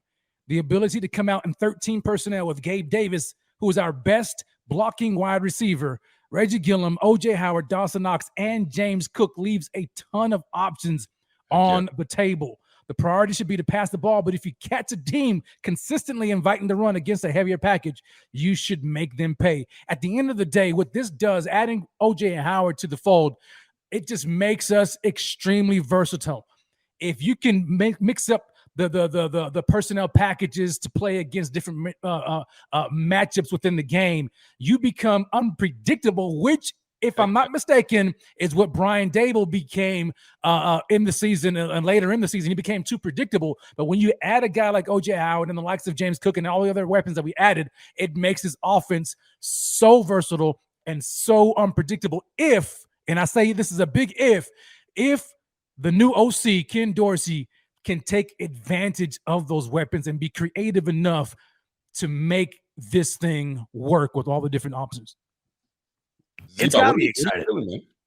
I mean, what it has me feeling is when Rev and I have talked about this a lot, because oftentimes the more you talk about different elements of the season coming up, the more you realize all that goes into having this season have an excitement factor unlike any other. And of course, you know, it's the Bills being the Super Bowl favorites, and it's Josh Allen being the onset, the betting favorite for the MVP. But it's little things like this that I think are what really are taking the excitement level over the top. I know James Cook is one of those elements for me. Kaiir Elam finally having another cornerback on this stud of a defense. I know the biggest takeaway so far these first 2 days has been how great the defense has looked, especially these younger players. The defense has looked really good in camp.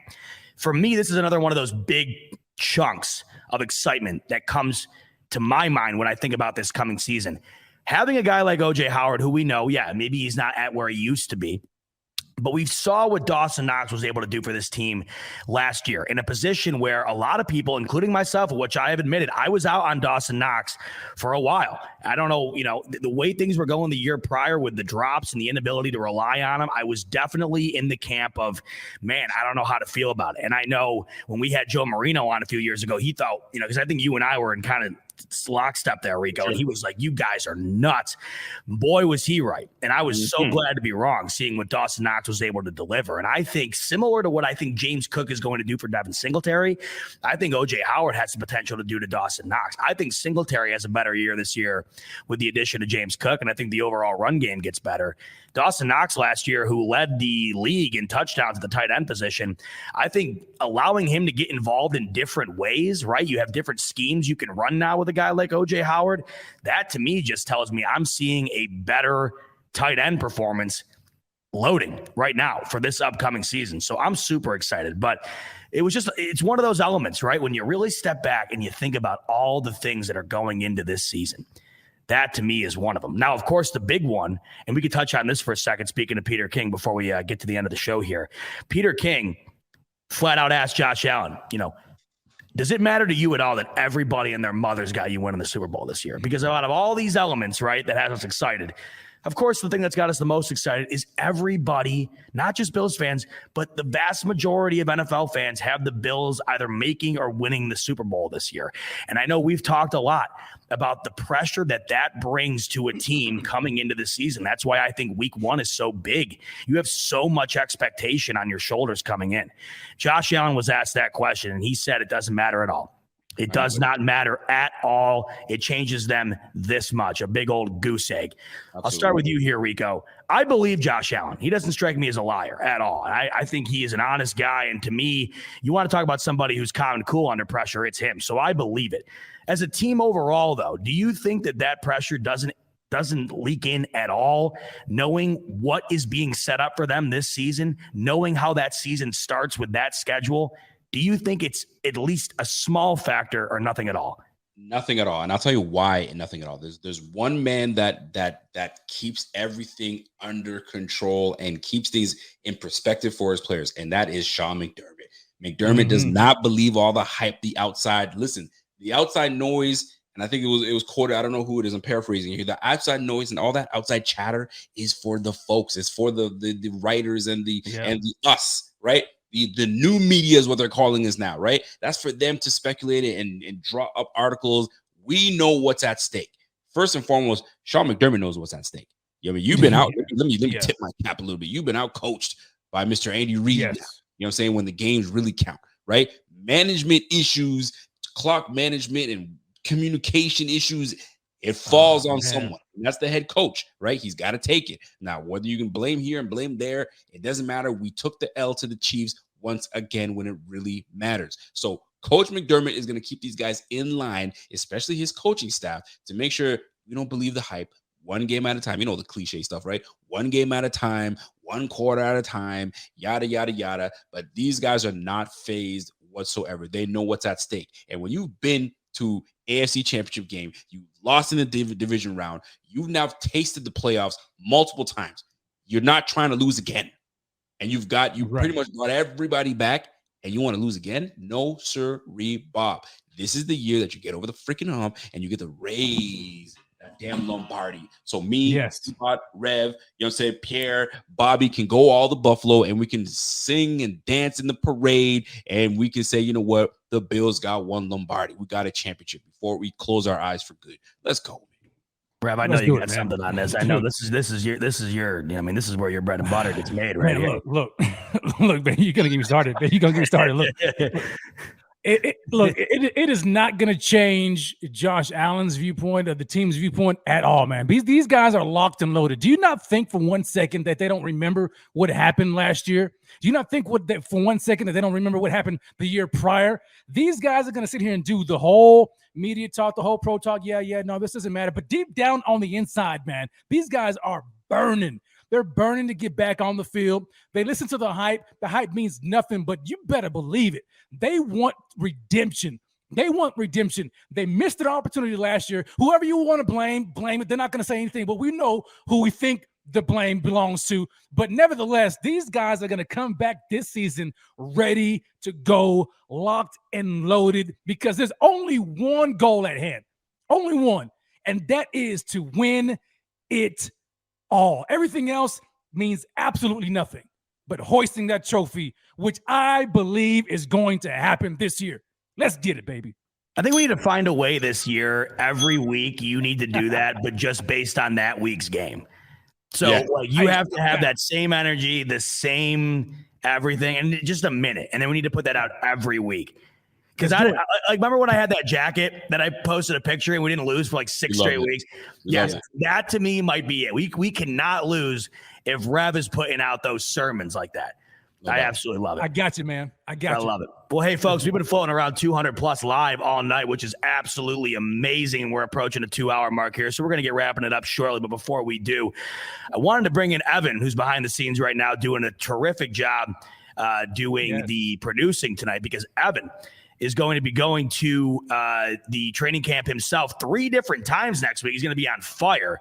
So I'm going to bring in Evan now, and I wanted to ask Evan, and all of us can ask him as well, Evan, overall, when you're approaching the training camp next week, for you're walking in there, what is the 1 or 2 things, maybe more, that you are really looking to see from training camp to kind of give you a better read on how the season's going to be?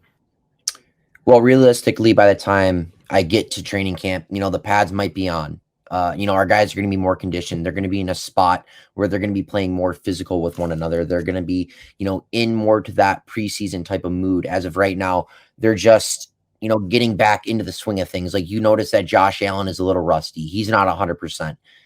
You see guys like Stephon Diggs are strong. Like, we know he's going to be strong, but like Josh Allen's a quarterback. It's going to take him a little time to get into the swing of things. So, by the time August 2nd, 4th, and 5th comes around, August 5th is going to be, the blue versus red scrimmage. I'm going to be looking for our pass rush showing up. I want to see Von Miller get to Josh Allen. Like, I don't want to see Josh get hurt, but I would love to see Von Miller knock Josh down. Like, I want to see Von get into the swing of things. I want to see our young corners take that step and look like they can take over for Tre'Davious White while he's gone. Like, people don't realize, like, we don't have Levi Wallace here anymore. We don't have that sturdy veteran corner that we, had over the last few years here. Now we have, Kaiir Elam, a rookie. We have Cam Lewis, Dane Jackson, who's a nice player, but can he step into that CB1 role? That's right. I want to see more consistency out of the running backs. I want to see Devin Singletary continue what he did at the end of last year. I want to see James Cook be an X factor right out the gate. I'd like to see Ed Oliver take that next step. I want to see a lot of the players that are on the brink of becoming superstars take that next step, whether that's Ed Oliver, Tremaine Edmonds, etc. Like Spencer Brown. I like, when Spencer Brown comes back, I want to see him take a step up, because I think that'd be very, substantial to have not only Deion Dawkins, who's a borderline elite left tackle in the league, NFL, but to have Spencer Brown, who, is more of a raw prospect, but showed flashes of being, a good, sustainable right tackle in this league. But, there's just a lot of things that we'd like to see. This team is so good. I hate to point it like this, but we're the 2nd highest rated team in Madden. I'm not trying to, use that as a reference point. I was going to end the show that so that's perfect time. That's great that you're mentioning that.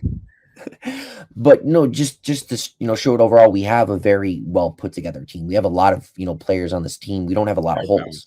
But it's just, seeing those next, some of these guys take that next step and, bring us to the next level, which is getting to the Super Bowl. That's our corners. Josh Allen taking another step. Stephon Diggs getting better. Gabe Davis taking another step. You'd like to see, Mckenzie Crowder or Shakiir, whoever's going to be that slot receiver. It's just, overall, the team getting well, soundly put together. And I'd like to see the offense flow under Ken Dorsey in his first year as OC. Open-ended question for everybody here as we wrap up, because I think I want to hear Evan's take on this too as he approaches the training camp and what he might be looking for. Is there a hot take that you three have that you think could possibly be a storyline as camp emerges? Something that might not be the status quo, but as camp goes on here, something that we might see emerge from camp that could be a shocker amongst Bills Mafia. I'll start on the right here with Rico with me.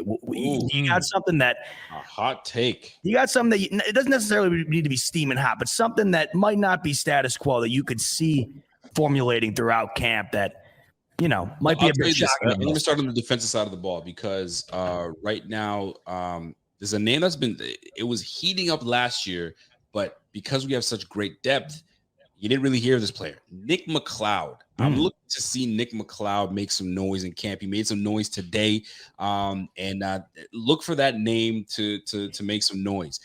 Where he's going to make noise, that's another question. But the one name that I do want to bring up, because this cornerback position is such in flux, if you will, that's the old corner from UB.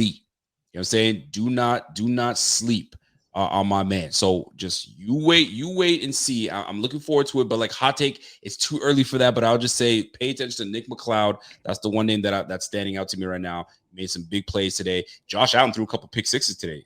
So I heard. I listen, folks. That's a hot take in itself. Josh Allen throwing pick sixes. But it's early. Defense is always going to be ahead of the curve, ahead of the offense. That's just the way it is. So I don't get too hot and heavy for that. Let's just wait till August. But for now, my hot take is going to be look out for Nick. That's it. Talk to me, Rev. Oh, man, this is tough because it is early. But I'll say this, and I guess I can hit with a couple of them. I think that we're going to see James Cook getting a lot more attention, getting a lot more carries.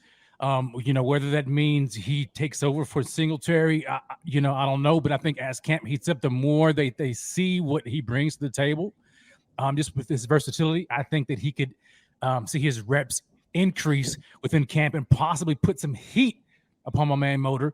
Also, I think we need to keep an eye out on Khalil Shakiir.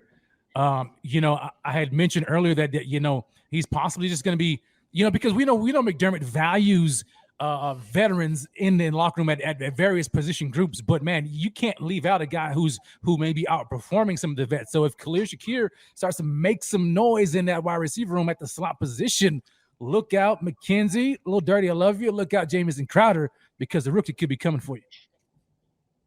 Talk to me, Avi. Yeah. What's one thing that you could see coming out? My hot take for training camp as of right now, it's just starting, so it could change. But as of right now, from what I've seen out of our rookie third-round pick, Terrell Bernard, I wouldn't expect that the Bills, they might run more big nickel. Terrell Bernard is a 6'1", 224-pound linebacker that can, play like a safety. And if there's certain times where we might have to bring out Taron Johnson just because, there's a bigger running back, a.k.a. Derrick Henry, who we play in week 2 for our home opener, Terrell Bernard can be a sneaky play as, he can run all over the field. He's faster than Matt Milano. He's a little more shiftier than Matt Milano. He can, get to the quarterback, get through the A-gap if he needs to. He's a good player. He's made plays early on in training camp, just reading the articles, from guys like Matt Perino and Sal Capaccio, it's apparent, like he's all over the place. He's made plays on Dawson Knox. He's made plays on James Cook. And again, he's a 6'1" linebacker that's 224 pounds. He's not, the typical linebacker. So I wouldn't be surprised if the Bills ran, big nickel here and there, just showing the versatility of one of their draft picks. Nice setup too, because that's a great point. And I'm going to go further than that because just a couple of years ago, we were looking at Kyle Duggar, saying potentially to draft. I love Duggar so much. You feel me? So maybe Kyle, you got me saying Kyle Bernard. Maybe Terrell Bernard becomes that big safety / linebacker tweener guy that we needed to go up against the bigger players, the bigger backs, the bigger tight ends. So great point, Evan. One more little thing I want to add. Do not sleep, and I think we all been talking about it a little bit, but don't sleep on freaking Tavon Austin. I don't know how he's going to make this roster. Boy, oh boy, the only way he's making this roster right now is punt return and kick return, potentially punt return. I ain't sleeping on Tavon Austin, man. I know, and I have a show that I'm going to be putting together, talk about underrated and under the radar players and underdogs. We all love an underdog story, so keep an eye out for that. But Tavon Austin, man, watch out for that. Is Tavon going to be the new Duke Williams? Hey, there you go. I'm trying to stay away from that. There's always one. The Bills Mafia. There's always one. You know, that's great stuff. Yeah, I mean, the big takeaway here, I think, what we've seen is the wide receiver room this year, man. It's going to be tough for anybody to try to work their way up that depth chart. So, amazing stuff. Killer stuff tonight, by the way, boys. We're just 10 minutes shy almost at 2 hours, so we're about to close the doors on this Monday night. But before we do, Evan kind of gave us a little bit of a segue not too long ago. He said the Bills are the second best team in Madden. Now, I figured that would have constituted a ranking in the 90s, but they were an 89 overall. The best team in Madden is the Tampa Bay Bucks at 92. But we last week, Bills are the second best team in Madden. Second best team in Madden at 89 overall. That's great. That's the best I've ever bet in my life in this game. I can't wait to play it. I hope they're really that good in the game because they recently, even though they've been good, they really haven't been that good in the game. So I hope they really. I'll tell you why they weren't good, because they kept on making Josh Allen's accuracy bones. Now that it still isn't even that good. I know it isn't. You better watch out. There'd be a crossing route, and they'd make Josh Allen. Yeah, it's like 10 feet over his head. Come on, you know that's not accurate. Well, speaking of the devil, that's what I wanted to talk about. Here is the overall rankings for the quarterback. Last week we gave you all the rankings for the other positional groups, and this one, folks, I'm sorry, but this, and I want your guys to read on this. I'll zoom. Yeah, I'm sorry. Tom Brady is not the best quarterback in the league right now. I mean, he has been forever. I just don't quite understand how you're putting him. What do you mean? He had 5,300 freaking passing yards last year. I know, I get it, but in a video, running the ball. 97, Rico? Yes. Aaron Rodgers, 96 over Mahomes and Allen. Rodgers, 96 over Mahomes and Allen. That's pretty accurate. I would have put Josh Allen maybe at a 93, 94. You know what I'm saying? But I'm with this list. Man. Joe Burrow's a little high for me. He's a little high for me. Brady, I don't see a 97. The game is all about being able to move. I mean, you ever play with Brady in this game? He's money. Over. He makes every throw. You have to play with Brady for you to know he makes every throw. You have to be a Madden player to know this. Brady he does make every throw. But what's the funnest thing to do in Madden? Play with either Josh Allen, Kyler Murray, Lamar Jackson, because it expands the game infinitely. You disagree? You like playing with the pocket guys, huh? Not necessarily. It's just that when you have, if you know how to maneuver, I've been playing Madden for so long. You know how to maneuver with these immobile quarterbacks. You can dart down the field. It doesn't take a whole lot. I hate playing Madden players that just run around all over the place. And you ain't a true Madden player if you're doing that bullshit. Play some ball.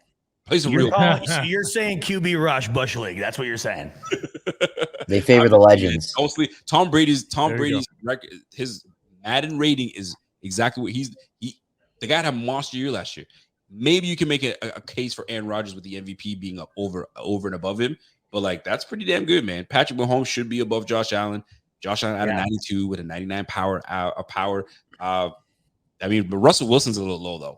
Russell Wilson at 87. Yikes. Yeah, Dak Prescott ahead of both Herbert. Actually, him being above Lamar Jackson in a game like Madden is also nuts to me. But him above Justin Herbert, Russell Wilson's pretty crazy. I wanted your guys' thoughts on this, because I figured Brady be up there. I just did not anticipate a 97. I'm shocked they didn't do a 99 club this year either. They usually do that to at least one quarterback. Mahomes was 99 last year. They dropped him down to 95, but this is the highest Allen's ever been. I don't have anything against the top four. I think that's fine. I think the top four needs to be rearranged. How would you rearrange it? Yeah, how would you do it? Don't be biased. All right, realistically, no, I'm not gonna be biased. I'm gonna have Mahomes at 1, Rodgers 2, Allen 3, Brady 4, Herbert 5. Herbert over Dak Prescott, Justin Herbert. Yeah. Well, Herbert should be over Prescott. He should be over Prescott. Yeah. I'd have Mahomes and Rodgers a 99 or a 98, whatever you want to put it. I'd have Allen at a 95, 96, Brady at a 94, and Herbert probably at a 90. See, that's the other problem I have with the Brady thing, because them at 97, they didn't want to put anybody ahead of them. Allen is better than a 92. I think Mahomes is better than a 95. I don't know how they arrived at the 92, but they didn't want to give Brady the 99. There's a debate for me. There's a debate for me for Rodgers over Brady, because he gives Rodgers you more. Should be over Brady, in my opinion. I think. He gives you more in the run game. Brady had a monster year. People don't realize he did. He definitely did. He did. Yeah, with 102.1 passer rating. I guess maybe I'm just still shell shocked to see a graphic in 23 pop up.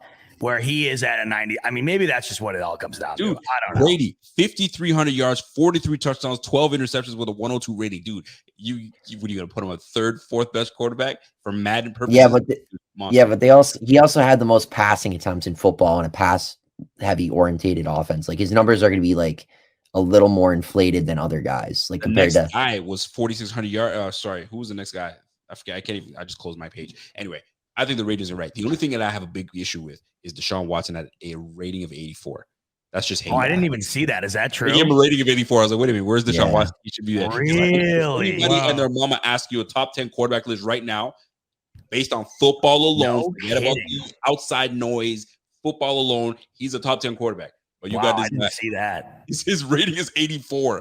Dak Prescott is egregiously high on this. Ridiculous. But I know the way the Madden works. They'll give you your rating, your overall rating to drop, but like your accuracy and your throw power, that doesn't change too much. Awareness may change a little bit, but like 84, egregious. I don't agree with that. Yeah, they updated throughout the year now, so we'll see what happens. We'll see. But the Bills had a top 10 positional group, and I think everything but O-line, maybe it was. I think linebacker. No, Edmonds was number 8. They had Edmonds at 8 in linebacker. So what was Allen's last year rating? Because that's a big jump. I think he was like 85 or something. But Mahomes was 99. That's a pretty significant drop off. Wow, so they dropped Mahomes. Let's see. Josh Allen, Madden 22 rating was no. I think he got up to a 96 last year, but I think he got up to a 9. Yeah, right here. He started with an 85. There you go. That's a big jump, man. 7-point jump. That's big. That's huge. That team's I can't wait to get that game, man, because they're gonna be nasty in that. They're gonna be nasty to play with. I skipped last year. I think I might jump on this year. It'll be fun. I got to do it. It's tradition. It's tradition. Evan, but you're right. You're right about Brady, man. He had 719 attempts last year. That's crazy. It is crazy. 719 to Aaron Rodgers, just like I think he had like this 530. That's ridiculous. Yeah, craziness. I'm dying to see how it all goes down this year for all these guys, but we're very close to it. But we're close to the end of this one, and it was a good one. We floated around 200 all night, so thank you guys so much for keeping it locked. Just under 2 hours in this one. So good to have our main man Rico back in the saddle. Yes, Ev was here, Ba was here. It was a great night. I think it's because finally we got some Bills football to talk about, and that's what we're going to have, ladies and gentlemen, until mid-February. And that's what I'm freaking talking about. This is going to be Rico, talk to me. What's the schedule this week like? Because I know we're back to our this week. We're back at it again, folks. Do not forget to put your notification, hit that notification bell. You got Z-Bot today. You got me tomorrow. You got Rev. That's going to be revving it up on Thursday. You're going to stick on Thursday, and we're back at it again with your boy Rico on Friday. You know what I'm saying? Hey, we might even sneak peek you a little something midweek. You know what I'm saying? If not this week, next week. So keep it locked. Love that. Back in the flow of things. We're going to put our foot back on the necks, and let's get this thing rolling. So, folks, that's the schedule. Let's get back into the routine of things. And by the time the season starts, we'll be rolling and ready to go. God, I'm hyped. I'm way too hyped for 10 p.m. Also, let's do it, man. Like we just talked about, he'll be at camp 3 straight days. We're going to try to soak him dry with content from the camp and get as much out of him as we possibly can. So for now, 2 days of camp in the books, several more to go. And before we know it, regular season football rather, is going to be here. And we got you covered all the way up until then. So like Rico said, smash that like, hit that subscribe button, and ring that bell, baby, because we got it coming to you hot and heavy. We'll see you next week. I'll see you next week. Make sure to watch Rico tomorrow, Rev Thursday, and God knows what else we'll have coming, because like I said, football's here, and it is here, baby. We're ready. We got stuff coming to you. All right. Show. Give me a go, Bills, everybody. Go Bills. Go Bills. Oh, Bills. I had a funny story for you guys. Hold on. Let me give you that funny story. Right now? Put them back. I had Making a the main Bills screen moment. Taking the And music I off. wanted to tell you guys that. I took the kids to the park, right? And we're swimming. And I was wearing my Cubs hat. And this lady thought that I was wearing a Bills hat. So she goes, hey, I'm sorry. I was looking over. I thought you were wearing a Bills hat. I'm sorry. I'm like, actually, I'm a big Bills fan. Bills big fan. And she's like, are you kidding me? I'm like, are you from here? She's like, no, I'm actually from Buffalo. I was like, no kidding. And you're sitting here. I'm like, do you follow social media? Are you into that? She's like, yeah, I am. I'm like, do you follow the Buffalo Fanatics? And she's like, yeah. I was like, Here we are. She's like, no way. Anyway, we start chopping it up. She's leaving. Then she yells, go Bills. I cringed. I was like, no, I didn't think this opportunity was going to come, and now I have to do it. So I yelled back at go Bills. I was like, woo! Hey, everybody, give a virtual clap to Rico. Yeah, Rico did it, man. Bills fans do. He says go Bills. There you go. Cringe. Look at you go, Rico. All in the same year. You guys. got the blue cheese under your belt. Man. You're saying go Bills. You are finally converting. I'm proud of you, brother. I'm proud of you. I felt off saying it, but part of me was like, it wasn't so bad. It wasn't so bad. There you go. With that said, every time you see Rico, no matter what, make sure to give him a go Bills. You got to give it to him. Rico, did you give him the autograph? That's what I want to know. Because no autograph. Your star, she saw you. We talked about that earlier. Rico, he's not doing that. Wow. He's letting the fans. He's keeping them. He's keeping them in demand. It was all love. Man. Our kids were when you're dealing with kids, there's no time to all that. It's like chatting. You're watching. You're not really paying attention. Yeah, that's a cool moment though. It was all fun. You heard that? That's a memorable first go Bills. That's a memorable. I had to tell these guys about it. I was like, no. So that was it, man. So that's it for me. Appreciate it. There we go. That's it for all of us. Go Bills, especially for Bills.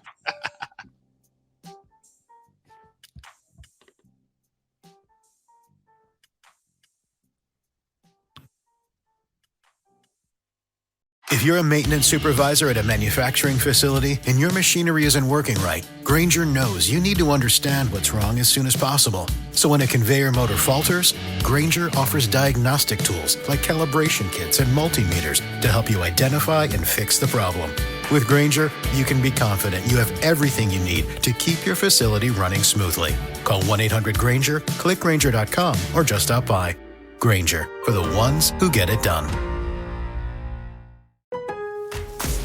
Here for the Lowe's early Black Friday deals? You're right on time for some of our biggest savings. We're talking up to 50% off select major appliances, plus up to an extra 25% off when you bundle select major appliances. Holiday lights going up soon? Select ladders are up to 50% off right now. Get Black Friday prices without the Black Friday crowds. Lowe's, we help, you save. Valid through 11/19. Selection varies by location. Select locations only. While supplies last. See Lowe's.com for more details.